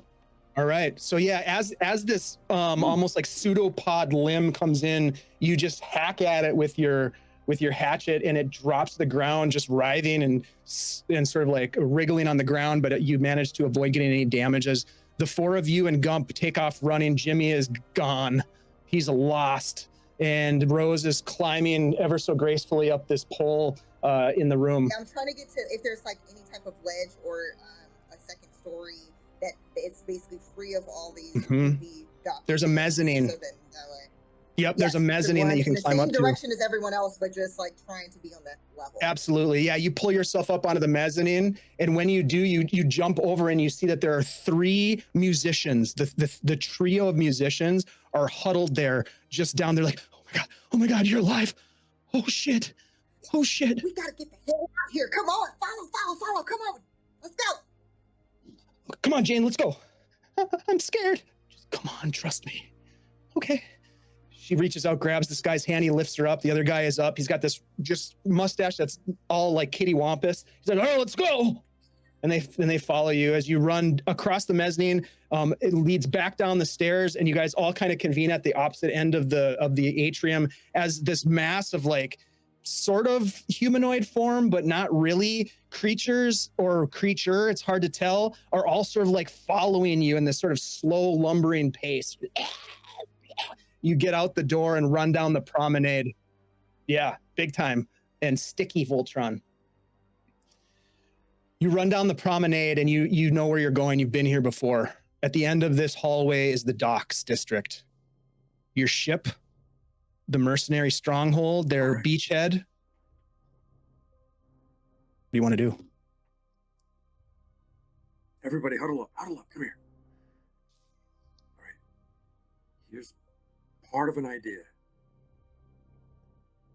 Ms. Horn, you've got a lighter. I found some firecrackers in the security office. I want to use them as a distraction. Some of you have got to get your pilot to your ship. Pilot's name's Gump, by the way. wearing his underwear. Gump. Okay. All right. Let me organize my thoughts. Hold on. All right. I need some of you to help me with the fight. I need some of you to get Gimp over to the ship. And we're going to have to half fight and half run our way out of here. If you find any weapons, pick them up, use them. I don't think we're not going to get out of this like without firing a shot. But if Jesse and I can pull this plan together and make a distraction, you can get to the ship and we can make some form of this happen. And I'm going to tell you what, we have no time because the boss is going to blow the station. She's already down there. If she got there that far, we've got minutes. So, and I look to Sullivan and I say, Scully, you've got to hold it together just a little bit longer. Who the fuck is Scully? Our Sullivan, Sullivan. Craig, George. I'm you, Doc. Let's go. All right, Graham. let's do it. Are we good? Graham, Are we who is ready? this guy? Security guard? What are you, a security guard? I am a Marine. Shit. Security guard. Yeah, it looks like it. Jesse, come with me. Tier, if you're up for it, let's go. Gump looks over at you, Jesse. He's like, why does it not surprise me that you're still alive? And he just reaches out his hand to shake yours. Good to see you. Oh yeah. Thanks for saving my ass. Oh yeah, man. You need to get us out of here. So I hope you're feeling up for it. You get me into the cockpit, I can fly that mother trucker out of here. Wait, Rose, what about these people behind us? Who? Where did they Yeah, Who what the about hell? us? keep it down? Jane and Dennis and Kyle. We're the musicians. Rose, Yes. they're yours. Wait, but where am I going? Wait, I don't know. I think you need to go with the doc and the Oh, pilot. okay. All right. Get to the Look, are we gonna get paid for our gig that we did? Because we signed a contract with Nakatomi. I don't turn think- around Don't worry. and whoever said Don't that. worry about that. We'll worry about that later, okay? I know someone, and they'll get you your money. Don't worry. Okay. All right, good. Let's go. Keep Hey, your what's up, heads Doc? down. Thank you. Wait, Rose. Hmm? Doc, Yes. Mm-hmm. wait for the distraction. It's going to sound like a bunch of shots all at once. All right. So just a bunch of shots. All right. Okay. I turn to Tier and Jesse. You ready? All right. We are going to try to flank around. Basically, the opposite end of where their ship is, where our ship is, Okay. to draw the distraction, the attention in that direction. Okay. So as you guys enter the scene here, right? The docks, it's chaos. You can feel the tension. There's this massive loading bay.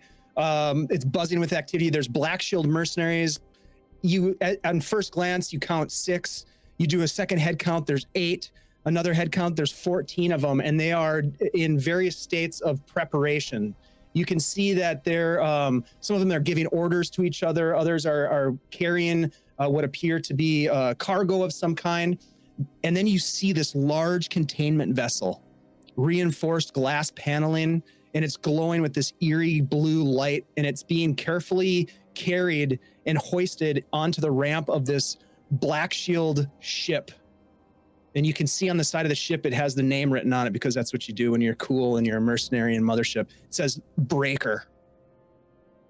Nearby, as you're taking stock of the situation and formulating this plan, Mark, and others, you can see that there's what appears to be a group of hostages, bound and terrified, standing off to the side. They're being guarded by a pair of mercenaries that are heavily armed. Among them, you spot Harry Ellis. But it's different. He's not bound, and he doesn't look terrified. His suit is perfectly pressed, almost like he did a wardrobe change, maybe. His grin is just wide, almost too wide for the situation. You can't hear what's going on, but you can see him standing apart from the other civilians, the Nakatomi employees, and he's laughing and gesturing animatedly like he does. And he's smoking a cigarette, and he seems to be chatting with this tall, commanding woman in like what appears to be like a custom combat armor that looks different than the rest of them. Clearly some sort of a leader. Maybe Hannah Gruber herself. She nods occasionally, but her gaze is icy, and she's just sort of like looking and watching, sweeping back and forth over all of the activity that's going on in the dock. You can see the behind them and the ships, and there are a couple of ships in here. There are the large bay doors, and you know, Mark, that they'll depressurize the interior loading docks when it's time to launch ships, and they'll open those blast doors.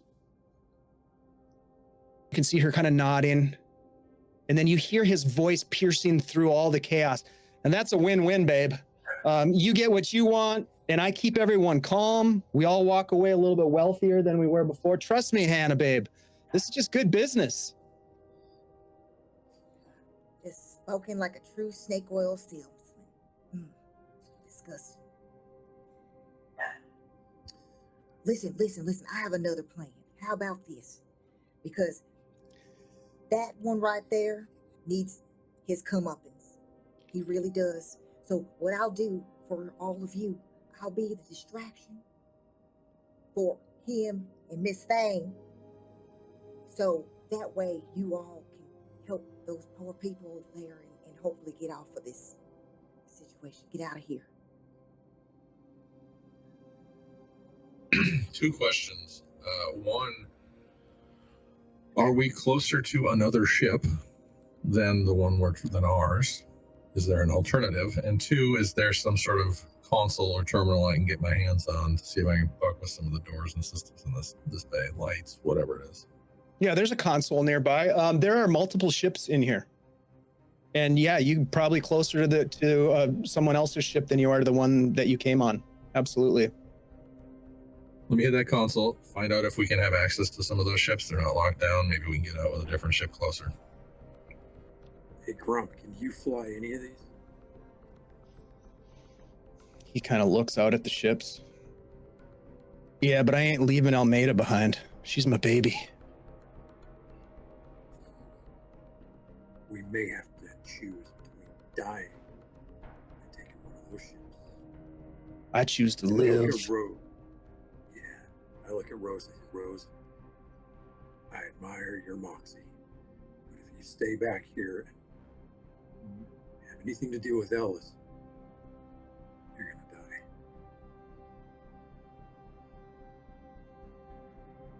I mean, at least he would be dying and helping other people instead of The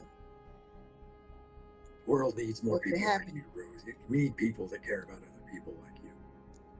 We need With people her like you that statement, care about I other will people. walk up. In between their conversation, I will step in front of her, hand her the package of IDs. Me and Custard can't leave this station. We're infected. Go with them, get them out of here. Hand her all the IDs for new lives. so sorry. Wait, what? And I'll turn back to the console. Who brought that guy anyway? It's supposed to be a holiday.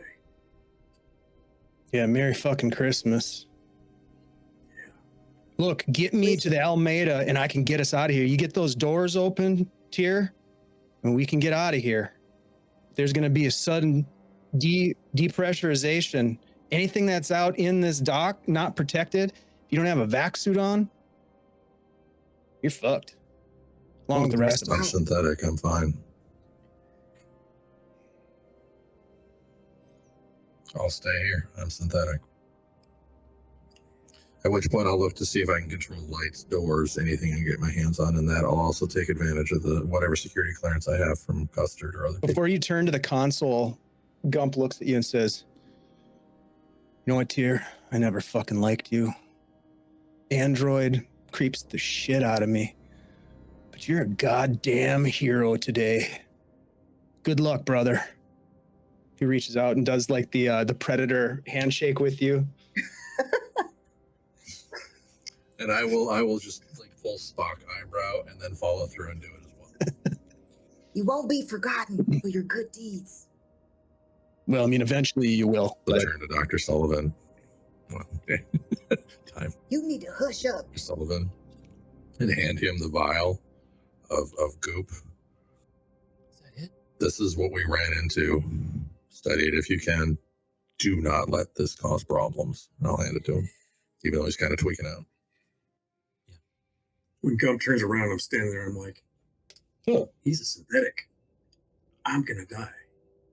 well, He's a you're hero. a goddamn hero too, then, security guy. I don't know. We just met. I have a relationship with Tyr.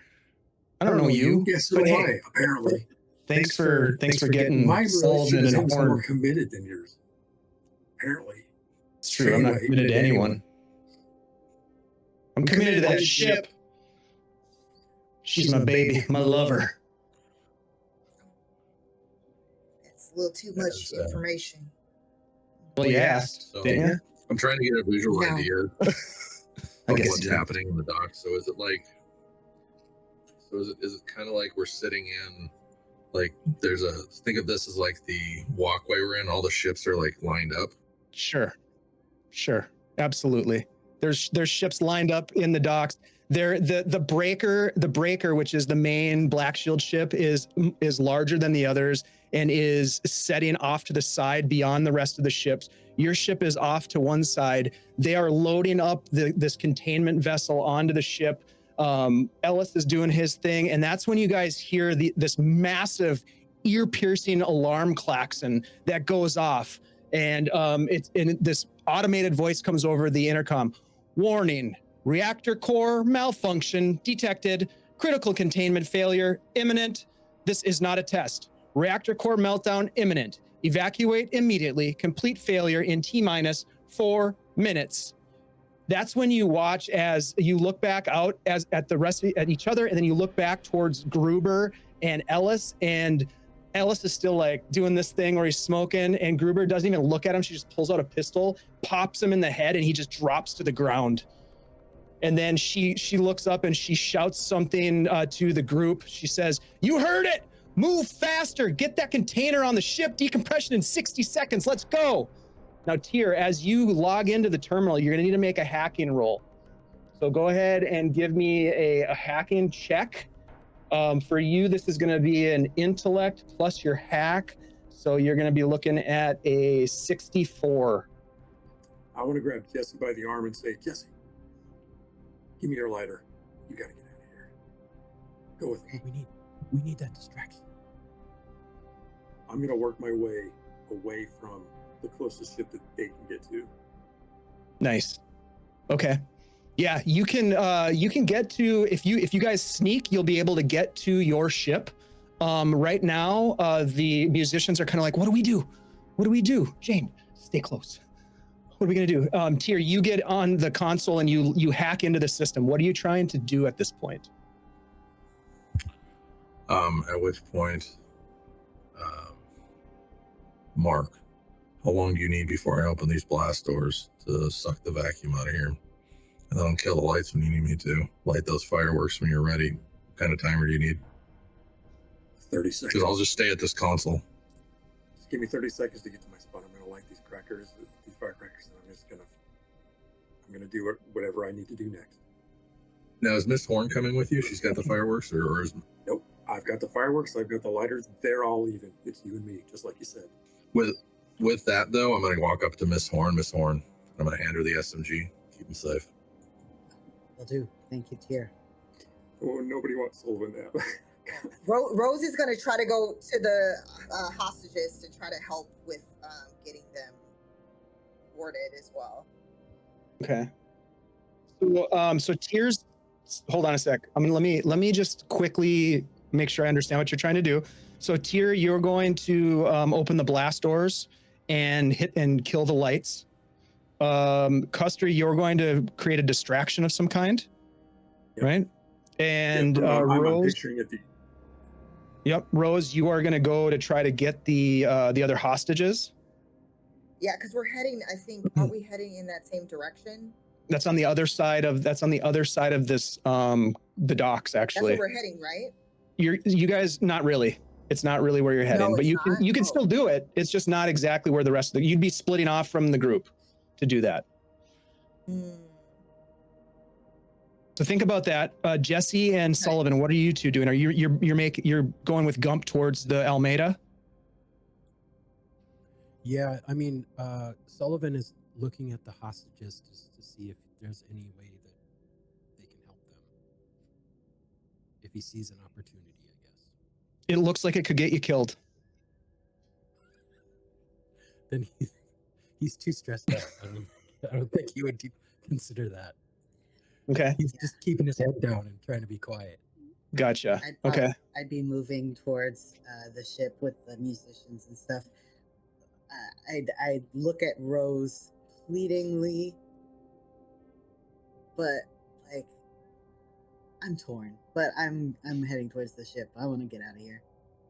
Okay. So Sullivan, Horn, and Gump are heading towards the Almeida. Okay. What about Mr. Winston Furbottom? Rose is going to approach, like basically like kind of like jog after Jesse and give the little the baby Bjorn blanket, and then also give the bag of the different IDs to Dr. Sullivan. I can't leave these poor souls here. I gotta try. Sorry. I've worked with some of these people. They're good people, some of them. Not all of them, but most. Send them towards the ship. Okay. If I make it. But you What's guys the- gotta make it out of here. Especially As you, long as Mrs. you can. Horn. Kiss your wife. Kiss her good. And then Rose is gonna go in the other direction. The three musicians are like, we're coming with you. Looking at Dr. Yes. Sullivan, Jesse, and Gump. And Gump's like, suit yourself. We'll probably all die anyways, but come on. All right. So at this point, a couple of things. Custer, as you sort of mentally prepare yourself for what you're about to do, I need you to make a body save because you're sick as hell right now. I'm going to have you make it with disadvantage, please, as this, whatever it is that has infected you is starting to take hold. Your body save is a 30. Well, So an 81. Okay, so you failed taking a point of stress. You can feel your body deteriorating and you cough. And as you kind of like bring your hand down, there's a little bit of that crimson goo that just sort of like is in your hand, like you coughed up blood, but it's thicker. And then it starts to move and it slides off your hand as if it's moving and drops to the ground. Thought it would taste like. Tyr, you're on the console and you can see that you're being kicked out. I need you to make another hacking roll to stay in the console. 64 is your roll. Ooh, 72. All right, you get kicked out. Now that doesn't mean you can't try again, but you're kicked out for a minute while everybody takes off going in different directions. So Mark, where you're gonna go forward. I'm gonna have everybody make, in order to get to the spaces that you want to get to, I'm gonna have you make a body save. So Mark, go ahead and give me a body save right now, just to not be seen by the mercs. They are preoccupied gathering things. The time is ticking down for this reactor core meltdown. So they're a little bit distracted. Does it give me advantage by chance? It does not give you advantage.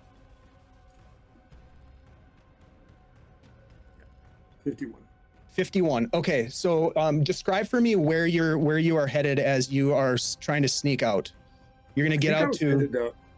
Go ahead. I'm imagining like a metal staircase that goes up to a higher level that maybe either has containers on it or maybe a crane system or something. And I was just gonna go up there to get above and hide.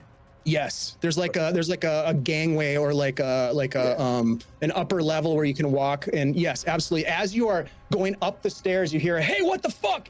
And then you hear as SMG fire in your direction.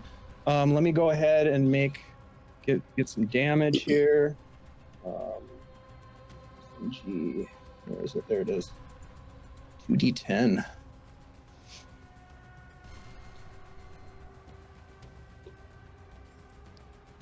So a total of 11 points of damage. Are you doing okay on health? He's still alive. Well, no, but it goes to wounds from there, right? Yeah. Are you taking wounds or no? Not yet. Okay. All right. So you get hit as you're going upstairs, and it kind of like drops you to the ground, but you pull yourself up and get to the top as you are losing blood now. We'll come back to you in a second, but you do get to where you want to be. Rose, are you running straight across towards the? Yeah, like trying to stay low, Okay. to not be seen. So like if there's anything kind of obstructing, like she's kind of like trying to hide behind crates or wherever Absolutely. the stocking bay, to try to get to the people to try to see if she can kind of free some of them at least. Give me a body save, please, to not be seen by the mercs. And then I realized I do have a plus 10 to saves. Do you have a what? A plus 10 to all saves as a teamster, but it's not going to help. That's already been incorporated into your stats. So 63, that is not going to cut it for your body save, unfortunately. So you are going to get hit as well, as you're like, who the fuck? So you're going to take 2d10 damage. So you're going to take a total of 12 points of damage. Yeah, so I am now at a wound. Yeah, you're going to take a wound. Shit. All right, so we got ourselves a wound. Go ahead and roll wounds. Go ahead and give me a d10 roll. This is SMG, so this is gunshot wound. This could kill you if the roll doesn't go in your direction, the right way for you, unfortunately. That is possibility for sure. Come on. So this is a minor injury. A bullet hits you and probably somewhere in like the liver or the spleen. This is an injury that's going to need to be like have full surgery to save your life. But you're not dead. Your health resets She's like and limping, you have trying one to wound. behind something. All right. You do get to a point where you can see you can communicate with those individuals. We'll come back to you in a second. Dr. Sullivan and Jesse, I'm going to have you guys make body saves as you're racing towards the Alameda. Let's go with Jesse first. Body save. Okay. I don't think I have any anything fun for this. Your number's a 32. That's a Oh. 10. That's a success. So you Okay. sneak past and you make it to the loading ramp to the Alameda, and Gump is kind of like coming up behind you, still a little bit groggy and kind of dragging one of his legs. Sullivan, give me a body save as you're trying to follow as well without being detected. I'm going to use my last advantage for this. Yeah, because your body save's a 21. All right. An 83 or... Come on, buddy. 22. A 22. I missed it by one. Oh no, I'm so sorry. Oh, Sullivan, you get hit by the oh shit, and you're at 20 points of stress. So you are actually going to take you're gonna take a point reduction in your body save. So your body save's now at 20, and you're gonna take that's not good. You're gonna take 2d10 damage. Let's see how much it is. 7 points of damage, Doctor. Okay. Yep. Right. As you get clipped by SMG fire, but you make it to the ship, along with the we won't roll for the musicians. They seem to be not getting hit by bullets. All right. So Mark.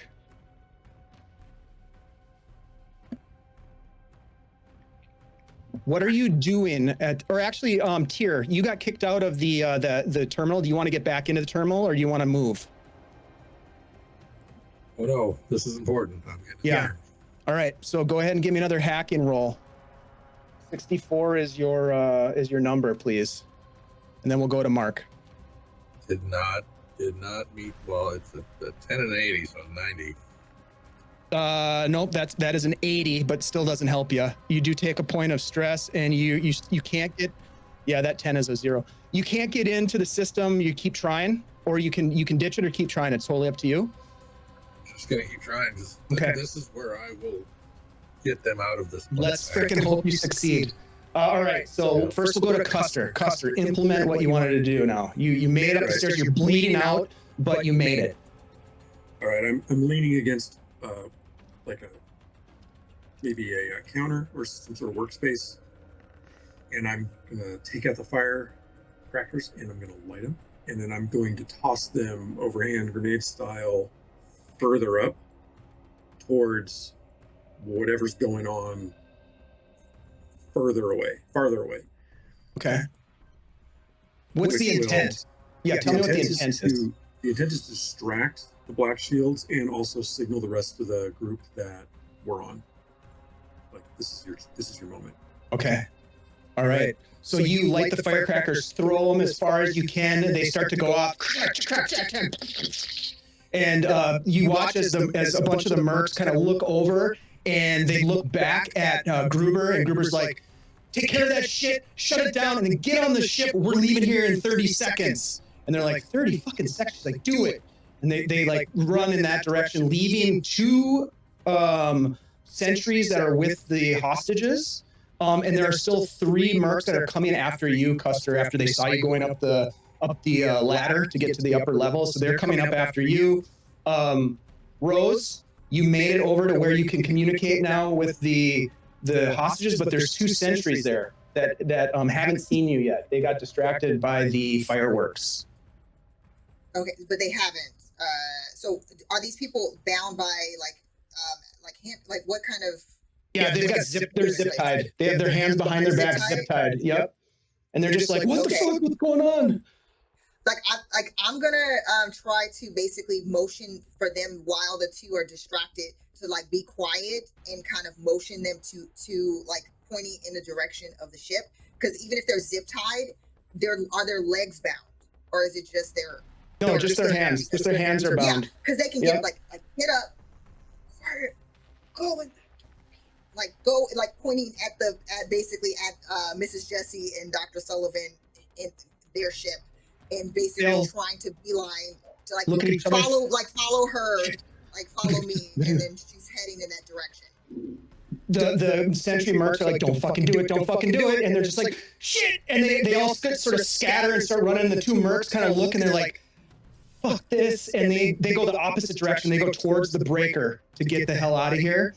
Gruber is already walking up the gangplank. It looks like the cargo is secured, and the other mercs are running there. There are a couple that are looking for you, Rose. They're sort of like looking amongst the cargo and trying to find you. So I'll have you roll another body save to not get detected. Jesse and Sullivan, you guys get to the gangplank, and you guys are standing there looking. The 3 musicians are on board. Gump goes up the gangplank and says, just give me 2 minutes, we're out of here. I don't know if we have 2 minutes. Give me 1 minute. Fuck it. Is there like damn auditors around us right now? Like any kind of equipment or? Yeah, I mean you're on the ship. So the gangplank. I mean, think of like the Millennium Falcon, right? Like you're on the ramp that goes up into the heart of the ship that you came in on. This research vessel that has no weapon systems. It's just kind of a tin can with life support systems. That's basically what it is, and a small like makeshift lab that the University of Adalia Minor kind of financed and sort of like skimped a little bit. Like you feel like you were kind of set up for failure on this mission. But nevertheless, that's what you have. There's fire extinguishers right there. There's probably like a toolbox nearby. What do you want to try to do, Sullivan? Well, Sullivan is worried about them getting away with whatever they're stealing. But if he can't see any way to possibly cripple a ship, or I think where are the distractions happening, like on the other side of the dock from them? The fireworks? Mm-hmm. Oh, okay. All right. He's just going to run up the gangplank and be ready for action or something. And just to clarify, you're taking a vial of the crimson goo with you? Yeah. That Tyr gave you? Okay, perfect. Yeah. All right. Yeah. All right. So you guys disappear into the ship, and you start helping Gump like fire up systems, and like the system comes online. The core starts to engage, and you can see through sort of the monitors that there are mercs that just turn and just start shooting at the ship, just with small arms fire, just sort of like ricochets off, and they start to run. And you can see now that the lights in this place go dim, and it, almost like the power is shutting down. Tyr, you're at the console. You want to try to get into this thing? You got to get the blast doors open. Yep. 50 on a hack, which is your hack was a 64. You get into the system. You have a moment before they shut you out. What do you do with your access? I want to open the blast doors and see if I can lock their docking clamps. Give me one more hacking check.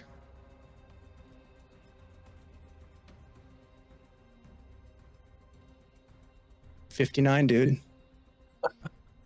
You successfully begin the process for the blast doors to open, the docking bay doors, and you can see the sirens, the lights start spinning. Decontamination in 20 seconds. I mean, this is all happening in a very short period of time. The clamps go on to the breaker and hold it in place as the ship, the Alameda, fires up. Rose, what are you going to try to do? Rose is now, because of the fact that she's the one leading the group, she's running towards the ship that her new friends have gotten on. So she's trying to run in that direction and having people like follow her, because she said to follow her, or she was motioning, and whoever basically is smart enough to follow. Okay. She's trying to book it. Give me another body save as the doors begin to open. I already and did. The air is just getting 76. 76. 76. You get swept off your feet and get pulled across the dock towards these doors as they open. And so do the other companions. Gump looks over at you, Jesse. Get my Christmas bonus! Jesse, Gump looks up at you and says, "We're leaving now." And he slams his hand down on a button, and the bay door just seals up, and he starts to lift off as the doors begin to open. Mark, you watch as the doors open. People are being pulled out. You can see Rose in her Christmas tree-like outfit getting pulled towards the door, just screaming about her bonus, and she just gets sucked out into space along with other mercs and the civilians. And you can see that the ship, the breaker, is trying to lift off, but seems to be stuck with the clamps. You look down, you can see Tyr at the console holding on as he's starting to get pulled out. You can feel the gravity lessening in this space as you're being kind of pulled off your feet. What do you want to do, Mark? What are your thoughts? What's your last action? What's happening in your mind? I slap my front pocket where my patch has been sitting in my pocket the whole time. And I just reflect on the past year and a half, maybe the past 2.5 years, what got me here, my failed relationship, the fact that I just stuck around, how much I enjoyed the Christmas party earlier today. And I just think about my buddies that didn't make it. Terry? Mostly through basic training. No, back to the core. Oh. Yeah. And I do think that it's kind of insulting that I died the same day that Ellis did. But as my patch says, suck it up. And as I lift off the platform, I just shout, "Excelsior!" And I just unload the clip in grand bravado. Fuck yeah. As that last phrase comes out of your mouth, so too does all the oxygen. And your eyes just kind of go wide as you start to choke and freeze. You can feel like your skin starting to form crystals, and you just kind of float with your eyes open into the void. Let's go quickly over to Tyr. Tyr, as you don't have to leave. Tyr, as you see all this happening, you've accomplished your mission. You've opened the doors. Hopefully your companions are going to escape. You sit there and you're holding on to the mechanism to try to like maintain your position so you don't get sucked out into space, but you don't really need to breathe oxygen. So you are looking around at all of this catastrophe. You could hear the countdown going on in the background, counting down towards the explosion, the reactor core going supernova. What are the last thoughts and ideas that go through your head? Tears holding on, feeling the vacuum pulling. He knows all of this was his fault, at least getting us here. He reflects on that. He reflects on the people he met, the reason we're at this station, the regret after meeting these people and what they went through watching Custard and Rose perish. At which point I will reach and grab my Force Science patch and just kind of let it go out into the distance. And then I'll put both my feet on the back of the wall and push out towards the door out in open space. Yeah, that the guilt of not knowing that you directed your ship towards the escape pod from Tau Sigma 7, that your actions were the ones that ended you up on Hardlight Station. And you float off, you get pulled out past all of the debris that's sort of like lifting off and floating out into space as well. But you do see, as you're sort of like floating out of the dock and into space, you can see the turret of the breaker turn, and you just into space. Rose, as you get sucked, you kind of like hit into some sort of a crate, bounce off of it, and you shout out about your bonus as you're into space. What are the last thoughts and moments of your existence? She's thinking about, she's going back to, she sees flashes of her grandma and, in her last days with her grandmother, who she loved so much. And she's thinking about the good days at the Succubus Club with the girls and them having each other's backs and all of those like laughing moments, after the day was done and counting the bills from the customers. And she's thinking about how last day working at the club and how she was like trying to tell the girls that she was off to try to really make something of herself, and all the she's thinking about all of the like hard work that she put into things at this company. But she does flash, like the last few flashes are of the people that she ended up basically almost making it out with, and just wishing them the best. And as she kind of fades away, and also too, she's that last little bit is that didn't get that damn bonus. Black. That was so good. That was so good.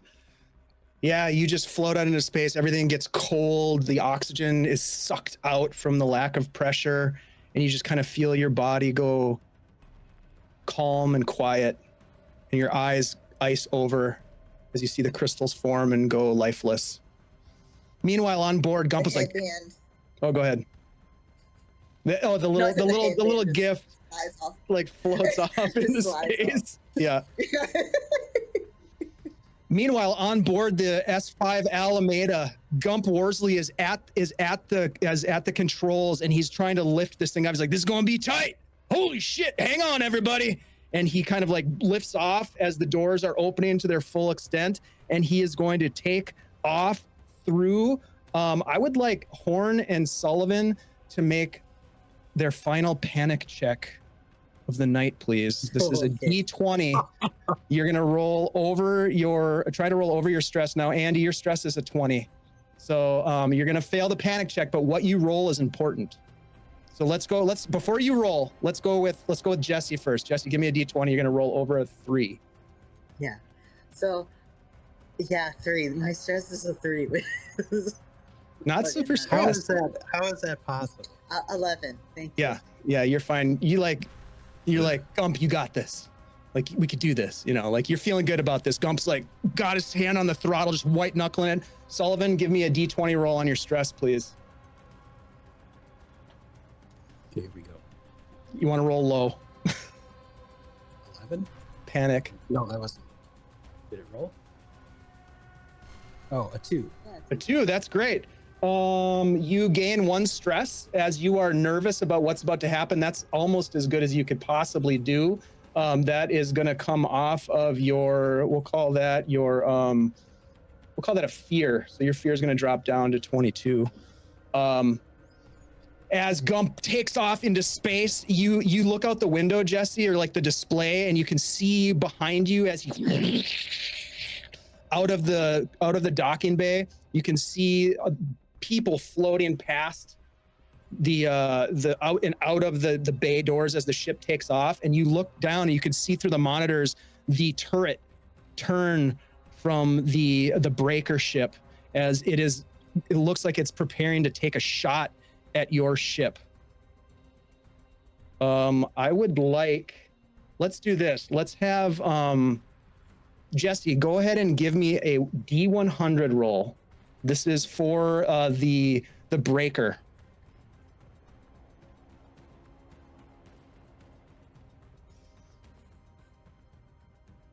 A 79. You watch as this bright streak of light, as these missiles fly past and miss your ship, as Gump does this sort of like weird spin, like a barrel roll, as he sees it coming and spins out of the way of this missile that goes by, and he hits the throttle and you into space. And as you break away from Hardlight Station, some of your crew left behind, many lives lost. Most of them you didn't know, let's be honest, but they were people nonetheless. They weren't just numbers in your audit. You know, these were real, legit people. But the S5 Alameda breaks away from the Hardlight Station. You guys strain against the restraints in your chairs as the ship lurches out. The missile going past. And you look out on the console and you watch as this massive supernova explosion, this massive bright light, silent but brilliant white, just flashes and fills. It's almost like it blinds you. You open your eyes and adjust, and you look back and you just see debris everywhere. Hardlight Station is no more, lifeless, remains scattered in a shimmering cloud of debris. You scan for the damage of the ship. You hit a couple buttons on the console. Gump is like doing scans. Life support systems appear to be stable. Engineering is holding, despite the shockwave that affected the ship. You look down and you realize that the refuel that you had ordered upon arrival at Hardlight Station never happened. So you've got a low fuel reserves. You've got enough fuel to get far, far away from all of this. Not sure if you'll make it back to Idalia Minor, but it could be worse. You guys are alive. You made it. But that's when you hear this sharp noise that catches your attention as you're on sort of high alert. A faint, wet squelch from the rear corridor. And you look down and you see this unraveled Mylar blanket, a patch of crimson goo, and these red cat-like footprints accompanied by patches of white fur that seem to have fallen out, stuck to the metal floor. Mr. Winston Furbottom is missing. And that, my friends, is where we will end this Mothership adventure. Thank you all for playing. Some of you lived. Thank you. Some of you Can't lived. believe Sullivan survived. Yeah, right. Tears just floating in space. Last panic roll. Horizon. I'm just floating, waving like, Come and get me. Pick me up. maybe because of the explosion, like most of my body's gone or something. Yeah. Like you're just half a torso and like head and an arm just floating through space. Hey, thank you guys for playing. Thanks to the chat for helping us out with removing stress and giving us advantages and helping the party succeed in their crazy plans that went pretty well, actually. You guys have been awesome players. I really appreciate you guys playing this game. This is a tough game to play because there's a lot of deterioration of player abilities and sanity, and you guys did awesome just leaning into the role play. So thank you for that. And thank you all for being with us. Let's go ahead and go around the table. Remind us who you are, what you got going on, all that good stuff. Any final thoughts about the game that you want to share would be appreciated. And let's go ahead and start with Dungeon Mr. Ty, who played a fantastic Mark Custer, a Marine who went out as a hero. Sort of. I was condemned, so might as well, right? He was sick. Yeah, Dungeon Mr. Ty here.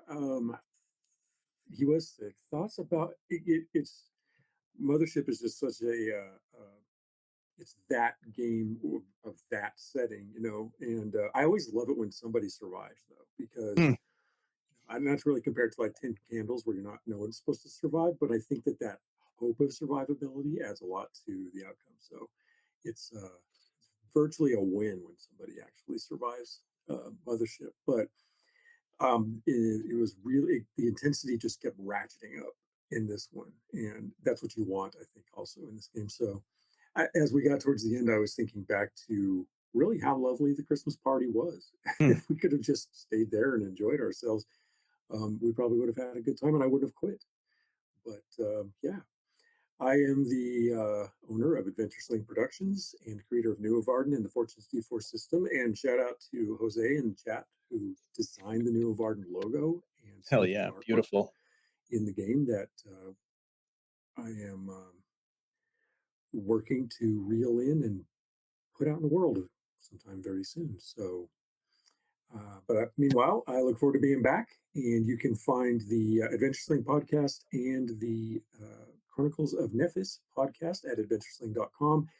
If you are into either interviews with cool people doing cool stuff in the industry and or solo actual play dramatic podcasts set in New Arden. So thanks for having me, Dave. Always. You are always welcome at my table, my friend. I love playing with you. Some of the exchanges that we had during the last session, when I was rewatching, I just giggling because we could have gone on and on and on and just sort of like gone down the rabbit hole, which we almost did. But I love it. I love kids on bikes together. Yes, we should. Yes, deal. Thank you so much for being part of this game. I really appreciate you being in this. Let's jump over to Udahime. So glad that you were able to make it, jump in as a surprise during the second session. Yeah. I was so happy because I was not able to join last time, and I was really excited to finally play with you guys and play some Mothership.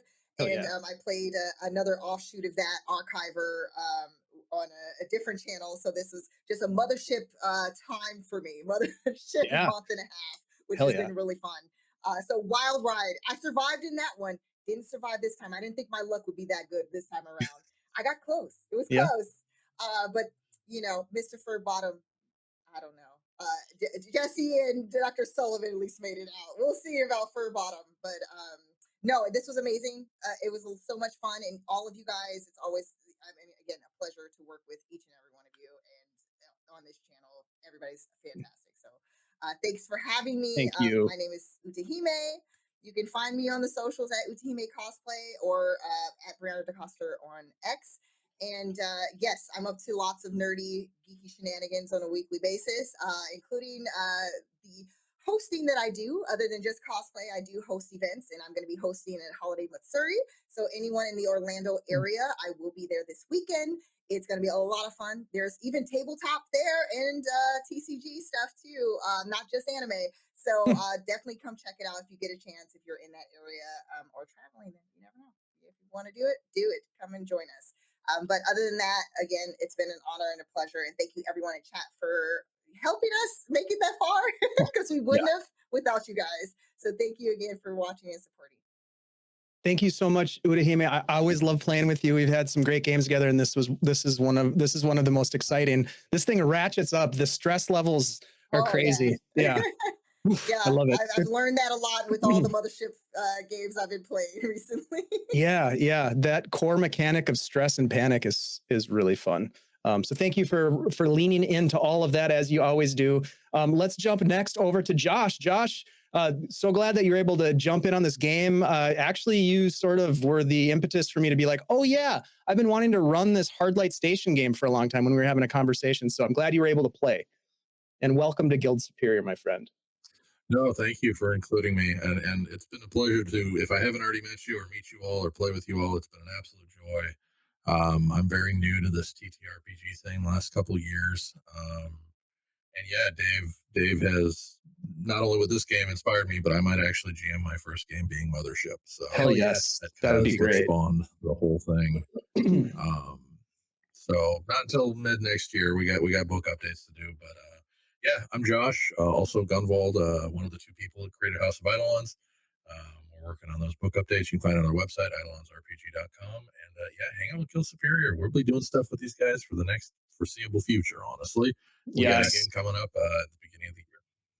Yep, I got the graphic up. We're super stoked about the launch of the House of Eidolons mini campaign here on January 8th. Got an awesome group of players, and Paul, of course, at the helm of that series of adventures. I can't wait to play that. So thank you, Josh, for being part of this game and that one. And I'm looking forward to this coming year. Is going to be fantastic. So thank you for that. Let's jump over to my good friend, Andy G 3D. Wow, Dave, that was awesome. Thank you so much for Thanks for playing. hosting this game. Players, you guys were awesome as well. And chat, thank you for those advantages. You helped Dr. Sullivan fail every single one of his body saves. I'm fairly certain I didn't see him succeed on a single one, despite all the advantages I got. But anyways, I am Andy, also known as Andy G3D, here on Twitch and on our Discord. Be sure to come check out our Discord sometimes. We're always hanging out, talking games, hosting games, casting for games. So come check us out. We have a lot of fun over there. Thank you so much, Andy. Yeah, stay tuned for our Greyhawk game coming up. Yeah, baby. We got our session 0 tomorrow night. We got a game coming up in January, getting back to it. I'm very excited. Very, very excited. All right. Thank you, Andy. Let's jump over to Kay. Kay, so glad that you were available for this game. I know you're busy, and it was great to have you. I was thrilled to be able to do this, and it did not disappoint. It exceeded my expectations, and I was looking for a fun time. So it was great to play with you and Andy again. And I think, Ty, I think we did play an Alien game. I don't know if you remember, but it was great to meet both you, Gunvald, and Utahime. It was great and amazing. Your death scenes almost all made me cry for different reasons. So very impactful in this silly horror game, I guess. Yeah, well, thanks again for having me. It's always fun to be here. I'll do a little spiel. My name's Kay. I'm at Fat Cat Trivia now. I'm going to be doing bi-weekly trivia on Twitch in the new year.